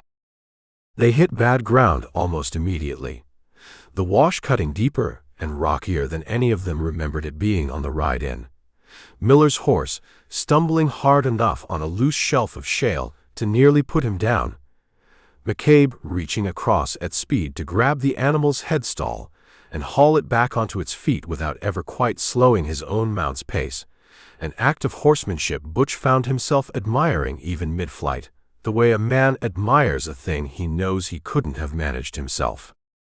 For a man taught by strangers up in the basin, McCabe called back over the noise of hooves on rock, unable it seemed to help himself even at a dead run. You don't ride half bad when there's a rifle behind you doing the teaching instead of a horse. Different kind of motivation, Butch called back, and might have said more if a second shot hadn't cracked out somewhere behind them, closer than the first, close enough that Delgado's horse shied hard sideways and cost the man a good 10 yards catching it back under control. Behind them, back at the works, more lanterns were gathering now, voices raised in the particular confused urgency of men trying to organize a pursuit they hadn't drilled for. And it was that confusion, more than any cleverness in their own escape, that Butch suspected was buying them the ground they were presently putting between themselves and rail's end. They didn't slow until the ranch house showed dark and familiar against the last of the night, every man present, every horse still under him, though Miller was holding his left arm at an angle that suggested the shale hadn't let him off entirely clean, and Delgado's shirt had torn open at the shoulder on some obstacle nobody had time to identify in the running of it. "Everybody," McCabe said, counting heads in the dark yard, satisfied himself of the number, and let out a breath Butch suspected he'd been holding since the first shout back at the works. "Well, that's one seam pulled, and a fair piece of the company's patience along with it. 2 days, maybe 3, before they've got fresh forms up in port again," Butch said, sliding down off his horse, hands still raw from the bracing work, breathing hard in a way that had less to do with the run than with how close that one wide rifle shot had actually come to being considerably less wide. "Buys Tanner time. Doesn't buy him the fight itself." He looked down at his own hands in the dark, raw, and split across the palms in a way that would need explaining to nobody, seeing as every man present had earned some version of the same injury that night, and found some private satisfaction in that fact he didn't trouble to put into words. "It's a start," Sundance said, and there was something almost warm in the flatness of it, an admission dressed up as plain fact the way most of his admissions came dressed.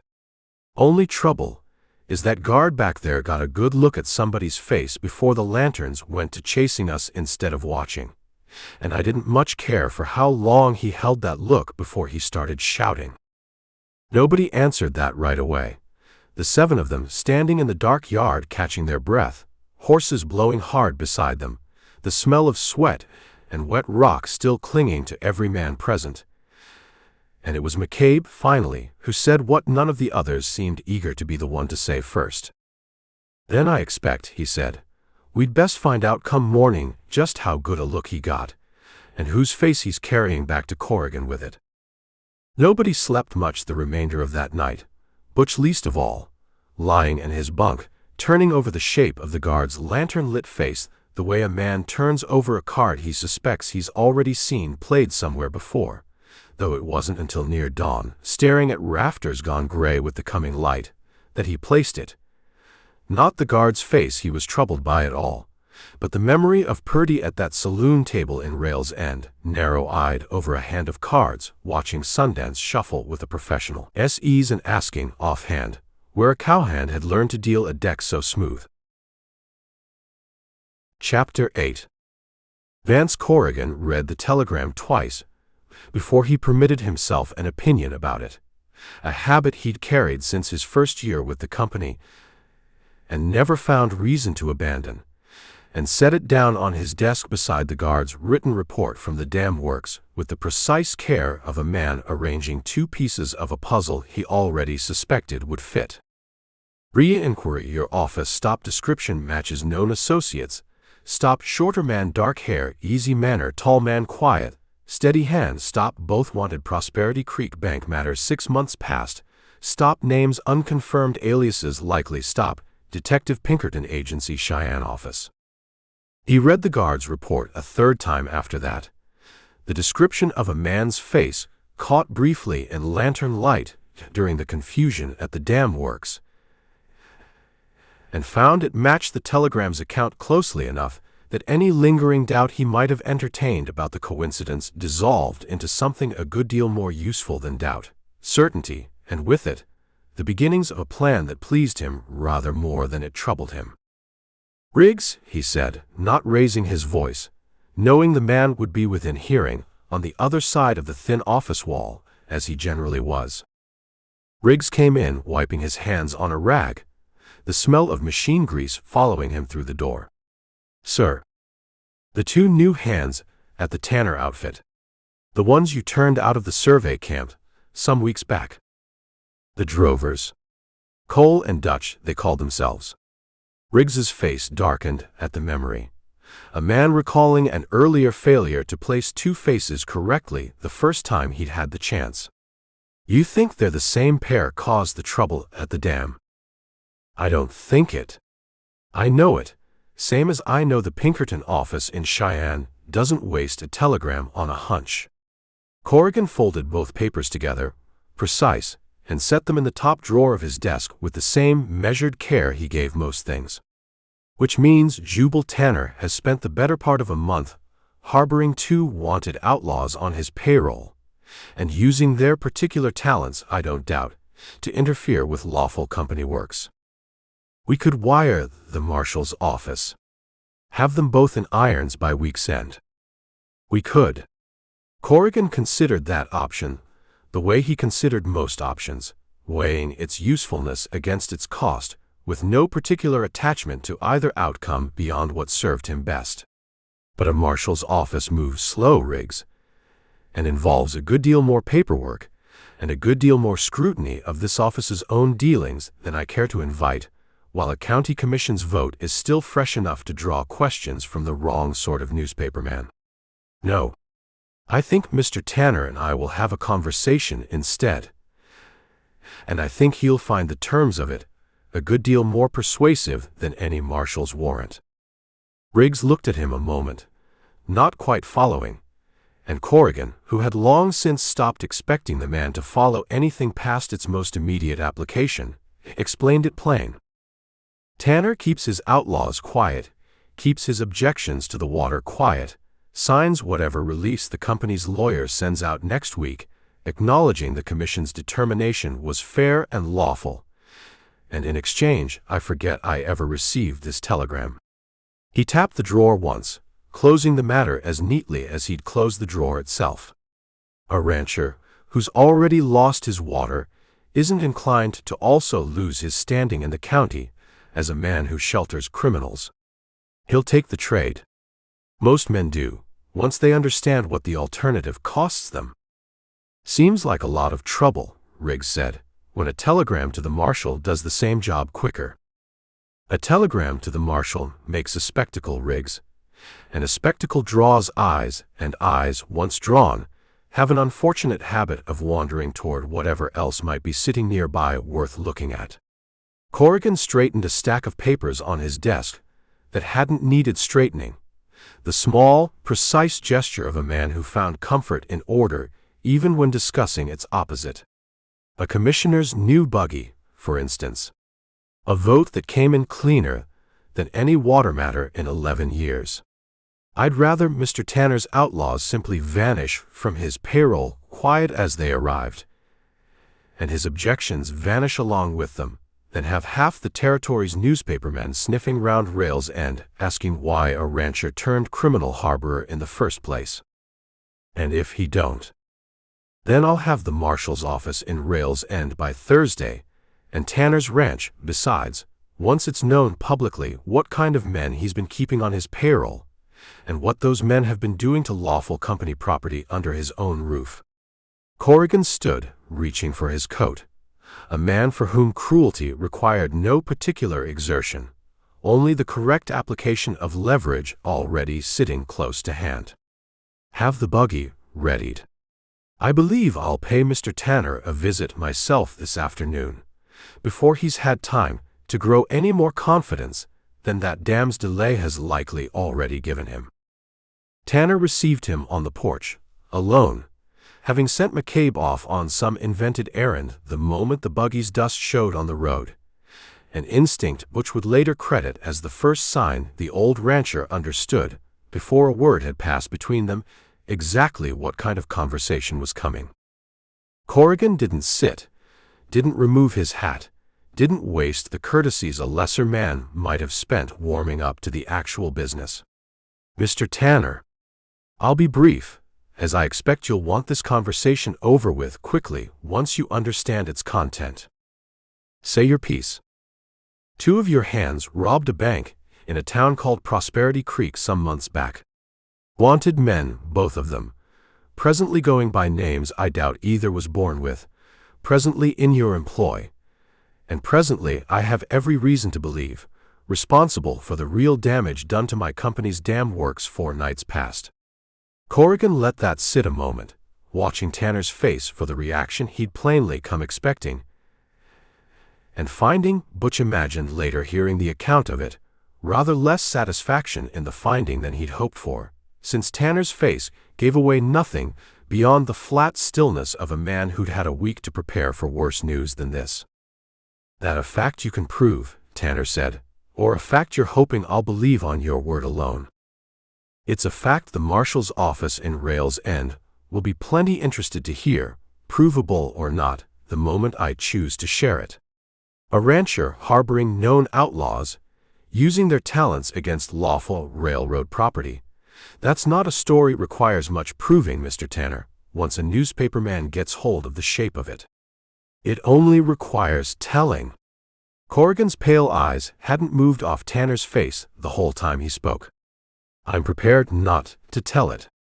In exchange, you'll sign the release my company's attorney sends out next week, acknowledging the Commission's water determination as fair and lawfully reached, and you'll see to it your 2 hands trouble my company's works no further between now and whenever they choose to ride on. Do that, and this conversation never happened. Refuse, and I promise you'll lose a good deal more than a creek before the month is out." Tanner stood a long moment without answering, and it was, Butch understood later, watching from the barn where he and Sundance had positioned themselves the instant the buggy's dust first showed, close enough to see the shape of the conversation without hearing its particulars, the longest anyone had ever seen Jubal Tanner take to answer a direct question. "I'll need to think on it," Tanner said finally. "Think quickly. I'll want your answer by Thursday, same day as your original hearing would have run, which strikes me as a fitting enough deadline for a man who spent the better part of a month fighting a decision he was always going to lose in the end." Corrigan turned for his buggy without offering a hand to shake, a courtesy plainly not extended to a man he'd just finished threatening. "Good day, Mr. Tanner. I do hope you choose sensibly. I'd hate to see a decent outfit ruined over 2 men who aren't even yours by blood." He drove off at his own easy pace, the dust of his passing hanging pale in the afternoon light long after the buggy itself had shrunk to nothing on the road, and Tanner stood alone on his porch a while longer before he finally turned and walked, slow, toward the barn where he plainly already knew he'd find the 2 men whose fate he now held, however unwillingly, in the same hand as his own. "You heard," he said when he reached them. "Enough of it," Butch said. "Then you know what he's offering, and what it costs me to refuse it." Tanner looked between them, and there was no anger in his weathered face now, only a tiredness far deeper than any single conversation ought to have been able to produce. "I won't pretend it's a simple choice. But I'll tell you both plain, seeing as you've earned plain dealing from me if nothing else. I don't much care for a bargain that asks me to buy my own water back by handing 2 men over to a rope, wanted or not, particularly not 2 men who bled some of their own blood pulling that dam apart on my account. Give me till Thursday. I mean to find a way out of this that doesn't cost either side what Corrigan's presently asking for." "That's a tall order," Sundance said, "against a man who's already shown he don't lose." "Every man loses eventually," Tanner said, "provided somebody's patient enough and clever enough to find the one hand he hasn't accounted for." And he looked at the 2 of them a moment longer, something almost like hope working its way back into a face that had gone a long while without much cause to wear it, before he turned and walked back toward the house. Butch watched him go, and it was a while before either he or Sundance spoke again, the barn settling into the particular quiet of late afternoon, dust motes turning slow in the light coming through the loft door above them. "He's talking about us finding some hand Corrigan hasn't accounted for," Sundance said finally. "Man's got more faith in our thinking than I've got in it myself just now. He's not wrong to have it. We've got one thing Corrigan doesn't know we've got." "Which is?" "Oddly." Butch said the name slow, turning the whole shape of the problem over the way he turned most things over, testing it for a weak spot before committing to it out loud. "Man wouldn't swear to what he told us in a courtroom, true enough. But a courtroom's not the only place a fact can be made to matter, and Corrigan's whole leverage over Tanner rests on nobody outside this ranch knowing what we already know about that vote." "You're thinking louder than usual for a man who hasn't worked out the actual plan yet." "I'm thinking there's a railroad inspector somewhere up the line who'd take a considerably dimmer view of a superintendent's dealings than a county commission ever did, provided somebody found a way to put the two of them in the same room at the same time with the right proof sitting between them." Butch looked toward the house where lamplight had begun to show behind the kitchen window, Tanner's shape moving slow past it. "I don't have the whole of it yet, but I've got the start of something, and we've got till Thursday to finish thinking it through." "Same deadline Corrigan gave Tanner." "Same deadline," Butch agreed, "which strikes me as either very poor luck or exactly the kind of coincidence a man ought to make use of rather than complain about," and he left it there, the barn settling back into quiet around them, leaving Butch and Sundance alone in the dim light with a deadline, a threat, and a good deal less time than either of them would have liked to work out exactly what hand Tanner meant for them to play. Chapter 9.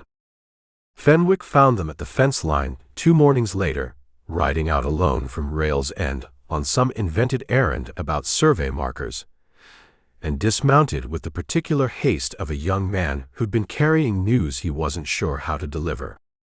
"There's an inspector coming," he said, before either Butch or Sundance had finished greeting him. "Regional office, out of Omaha. Due in Thursday to review the extension's progress, since the dam delay's already drawn questions from men well above Mr. Corrigan's own desk." "Thursday," Butch said, and felt the word land the way a good hand of cards lands, everything suddenly arranging itself around a single fixed point. "Same day Corrigan wants Tanner's answer." "I didn't know about any answer. I only know the inspector's name is Halloway, and that Mr. Corrigan's had the office in something close to a panic, preparing the books for his visit, which struck me as a lot of trouble for a man who claims everything on this line's been run clean and by the letter." Fenwick looked between the two of them, something in his young face gone tighter than the easy uncertainty he'd shown them the first day at his drafting table. "I don't know what you two are, exactly, beyond hands off the Tanner place who ask more careful questions than most. But I've drawn plans for a dam that's going to ruin a man I've never even met. And I've watched Mr. Riggs chase decent people off a survey line like they were trespassing on their own water. And I find I don't much care to keep pretending I haven't noticed." "What are you offering?" Sundance said plain. "The payroll office keeps a second set of books. Not the ones Corrigan's polishing for Halloway's benefit. The real ledger, disbursements and expenses both, kept in a strong box under the paymaster's own desk on account of company policy requires it stay separate from the public accounts till audit season." Fenwick's hands, Butch noticed, had gone still for the first time since he'd ridden up, the stillness of a man committing to something he couldn't take back, once said. "I've seen inside that strong box twice, delivering drafting fees. There's an entry in April, a payment to a consulting firm in Cheyenne. Amount matches near enough to what a fine buggy costs, and the firm's name matches a firm Mr. Dunmore's own law office shares an address with. I didn't think much of it at the time.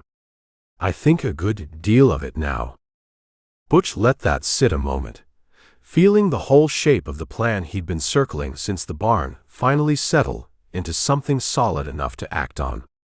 "You'd be risking your position, telling us this." "I'd be risking a good deal more than my position. Sitting quiet while a man loses everything he's built because a superintendent bought himself a favorable vote." Fenwick swung back up onto his horse, the matter for him apparently settled.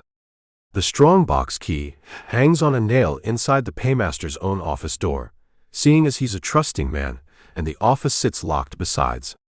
Guards change at 6. Holloway's train arrives Thursday noon. "Whatever you mean to do with what's inside that box, you haven't got much time left to do it in." They went in Wednesday night. The guards shift change at 6, giving them a narrow window before the fresh watch settled into its rounds, and the payroll office proved a good deal easier to enter than the boxcar Butch had once cased for an entirely different purpose. A single window latch giving way to a knife blade, same as it had likely given way to 100 careless hands before theirs. The strongbox sat exactly where Fenwick had promised, and the ledger inside it told, in a paymaster's careful hand, precisely the story Fenwick had sketched in outline. An April disbursement, $400 paid to a Cheyenne consulting concern that shared its street address, Butch confirmed against a company letterhead sitting loose in the same drawer, with the law office of one T. Dunmore, attorney, the same Dunmore who walked Commissioner Voss into a closed-door meeting the week before a vote came back cleaner and faster than any water matter in 11 years. $400, Sundance murmured, reading over Butch's shoulder by the thin light of a shuttered lantern. "Same sum, near enough, we were meant to walk off with from a different payroll car entirely. Funny how a number keeps finding its way back to us."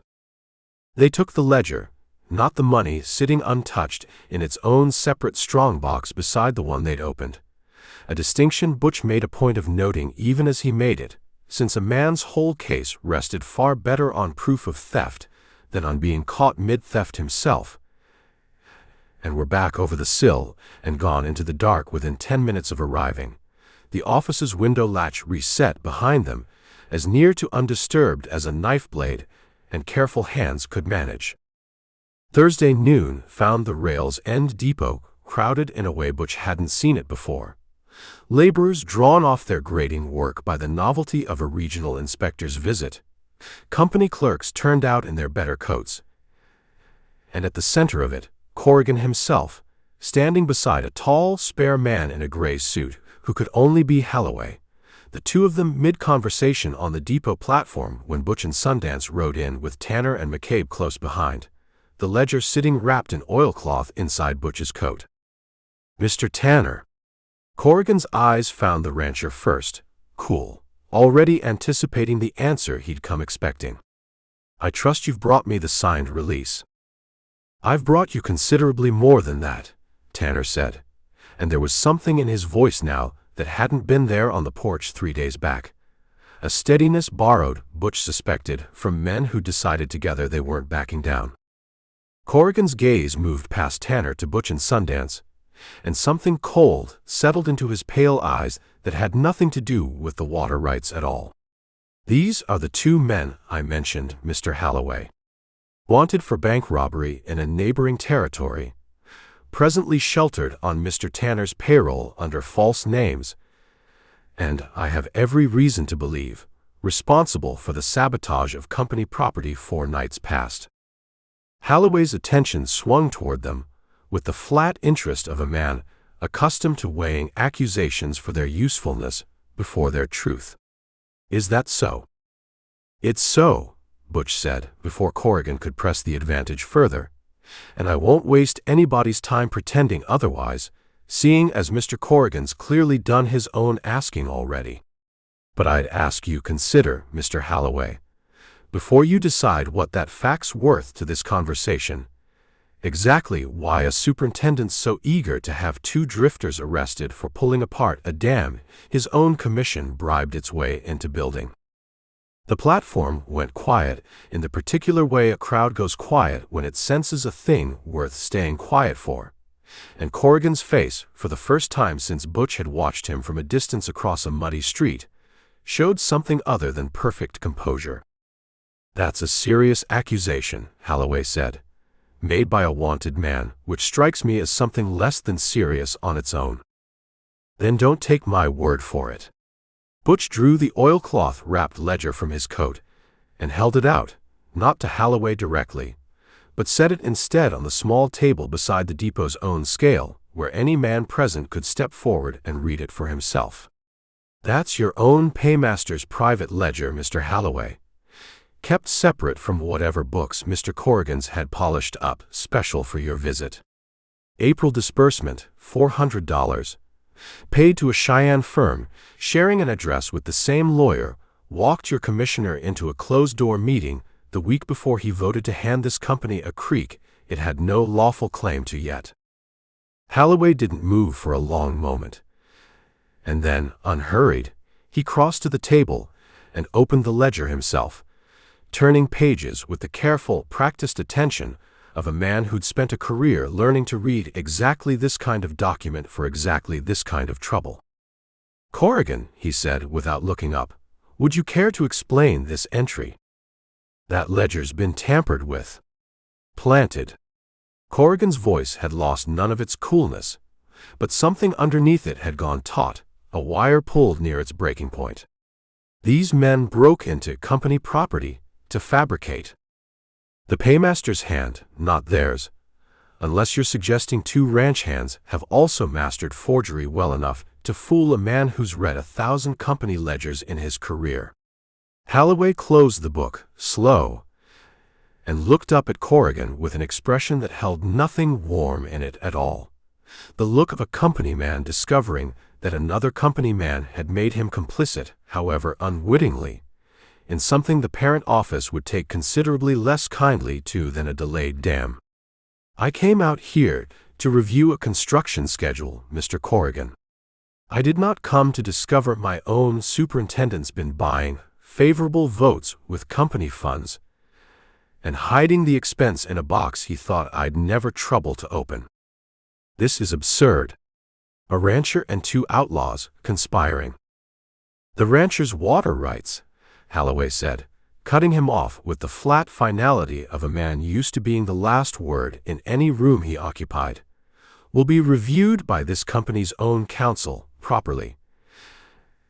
And I expect that review will find rather more merit in Mr. Tanner's original objection than your commission's vote allowed for.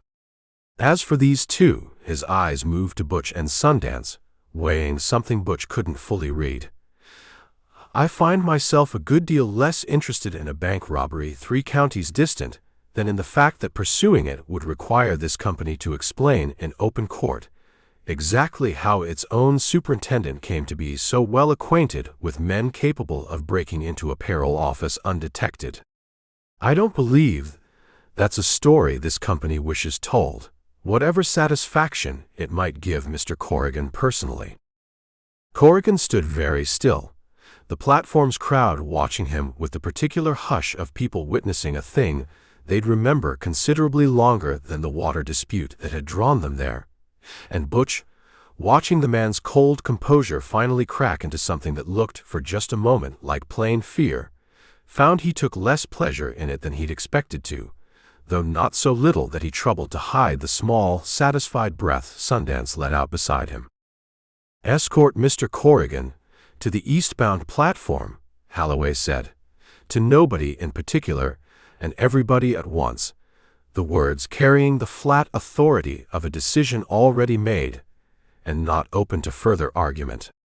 "He'll ride back to Omaha with me this afternoon, and I expect this line will have a new superintendent inside the month."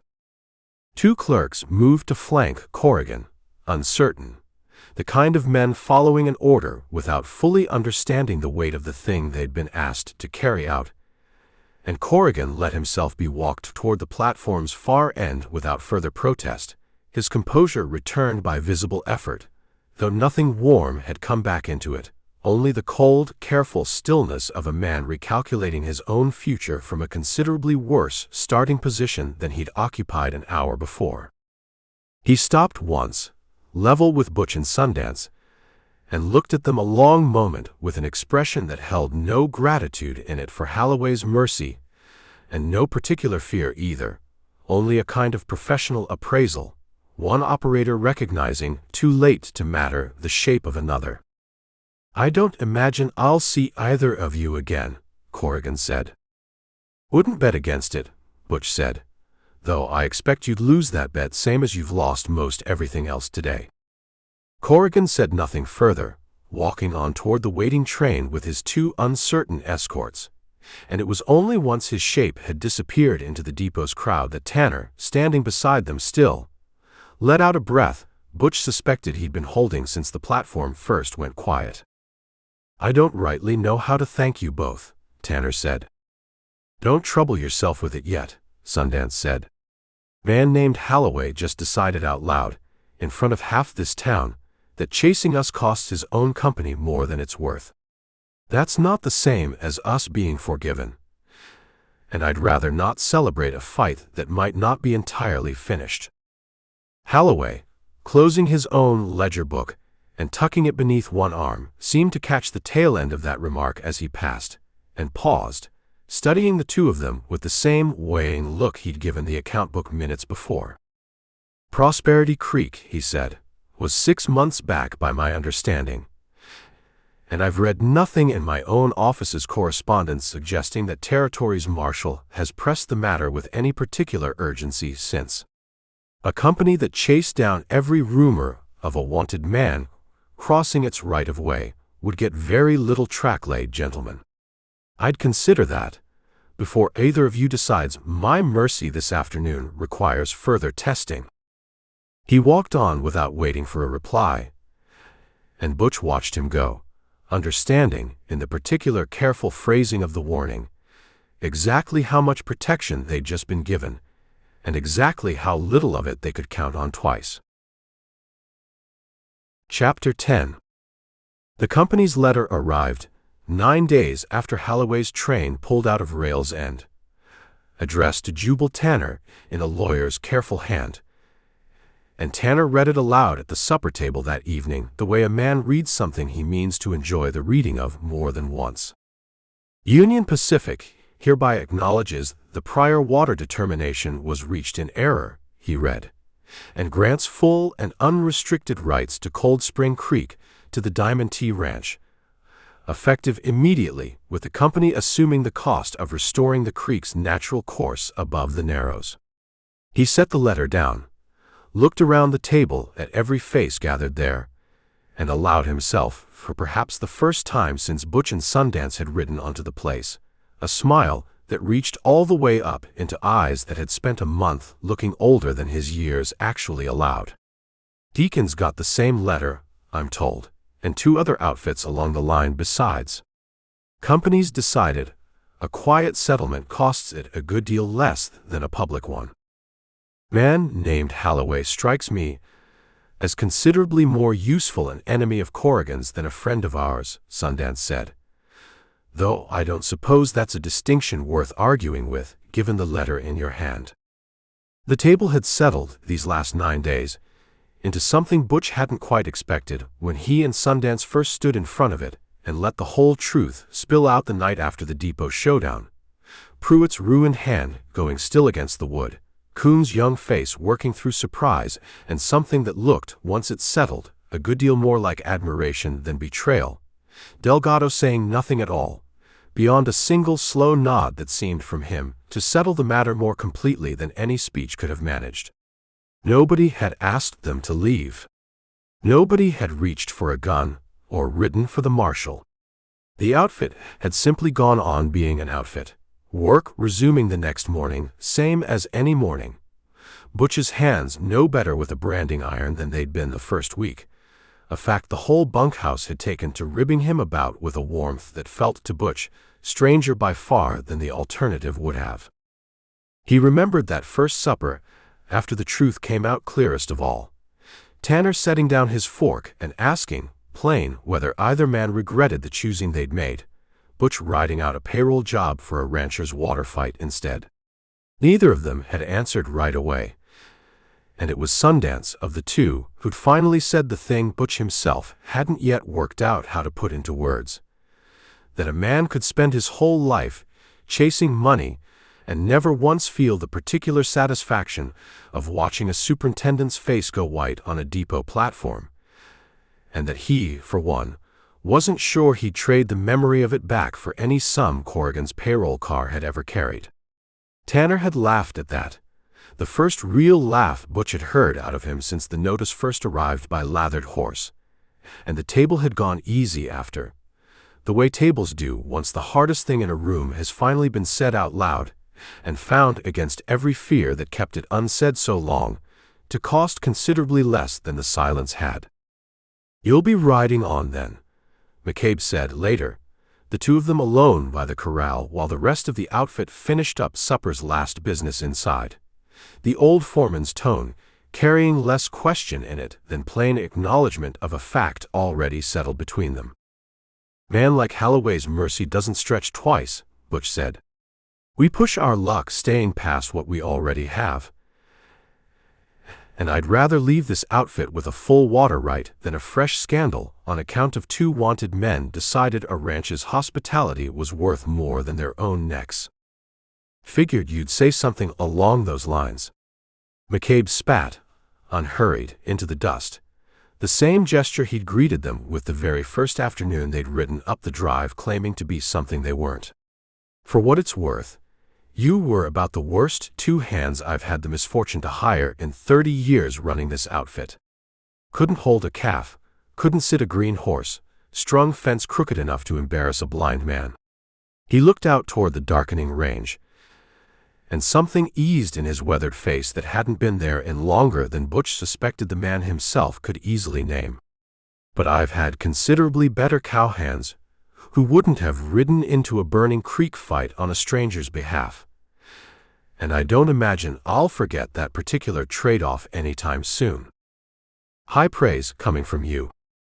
Don't let it go to your head. You're still terrible with a calf."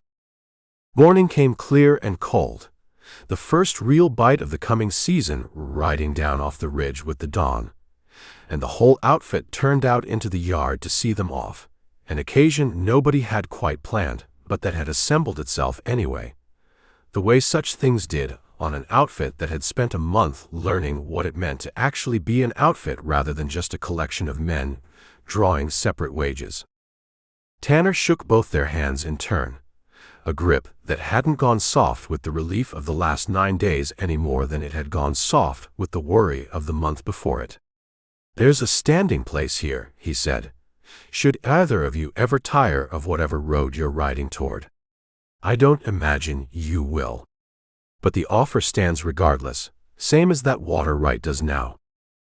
"We'll keep it in mind," Butch said, and meant it about as much as a man in his line of work could honestly mean any promise involving a fixed address.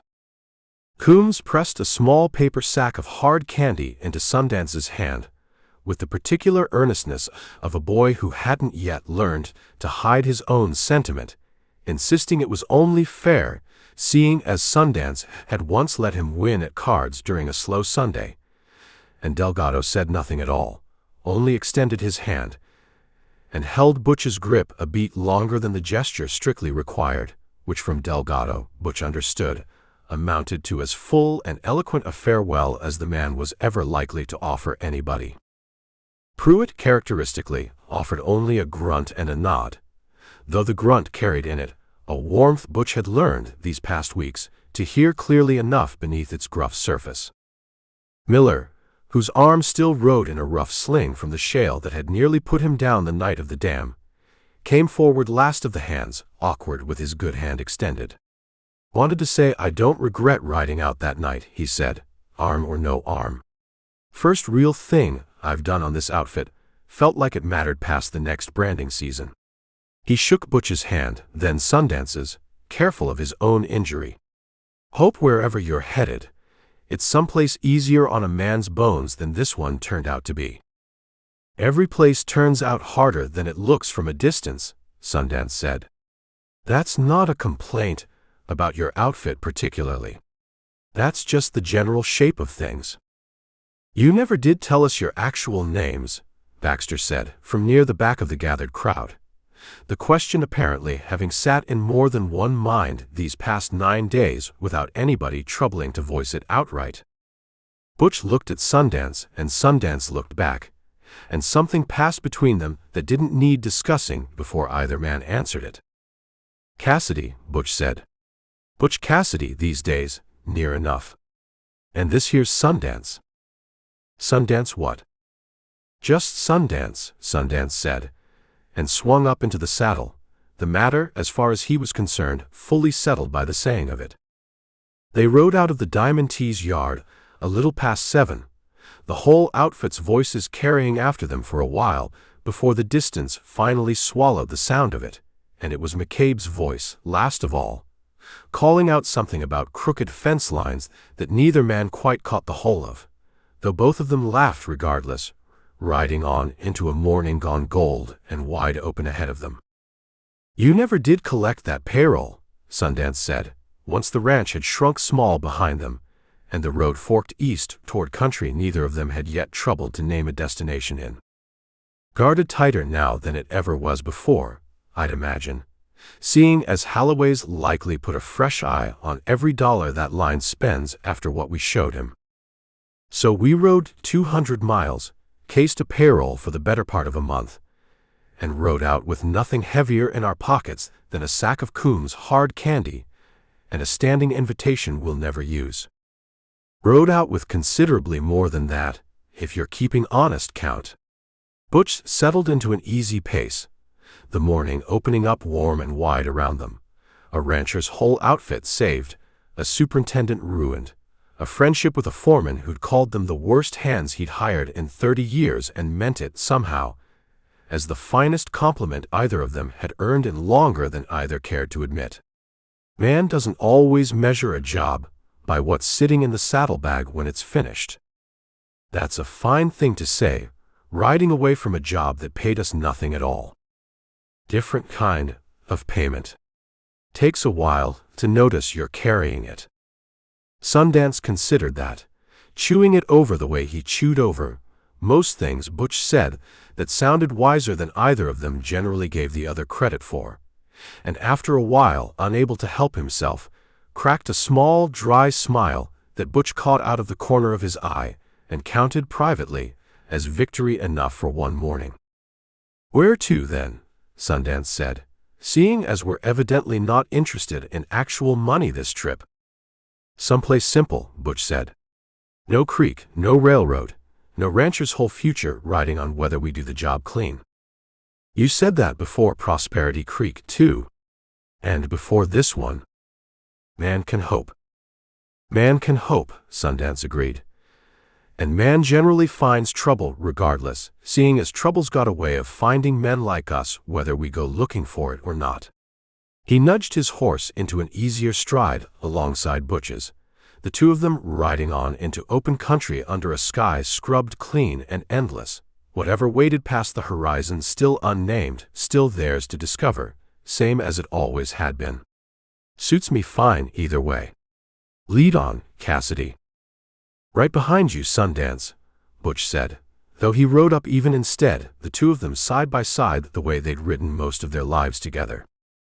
Behind them, small now against the widening morning, the Diamond T's buildings caught the early sun full on their weathered boards, smoke rising thin and steady from the ranch house chimney, a creek running clean and full again through country that had nearly lost it, and neither man looked back to see it, not because the sight wouldn't have been worth the looking, but because both of them understood, without needing to discuss the understanding, that a man rides easier toward whatever's next when he trusts what he's leaving behind is going to be just fine without him.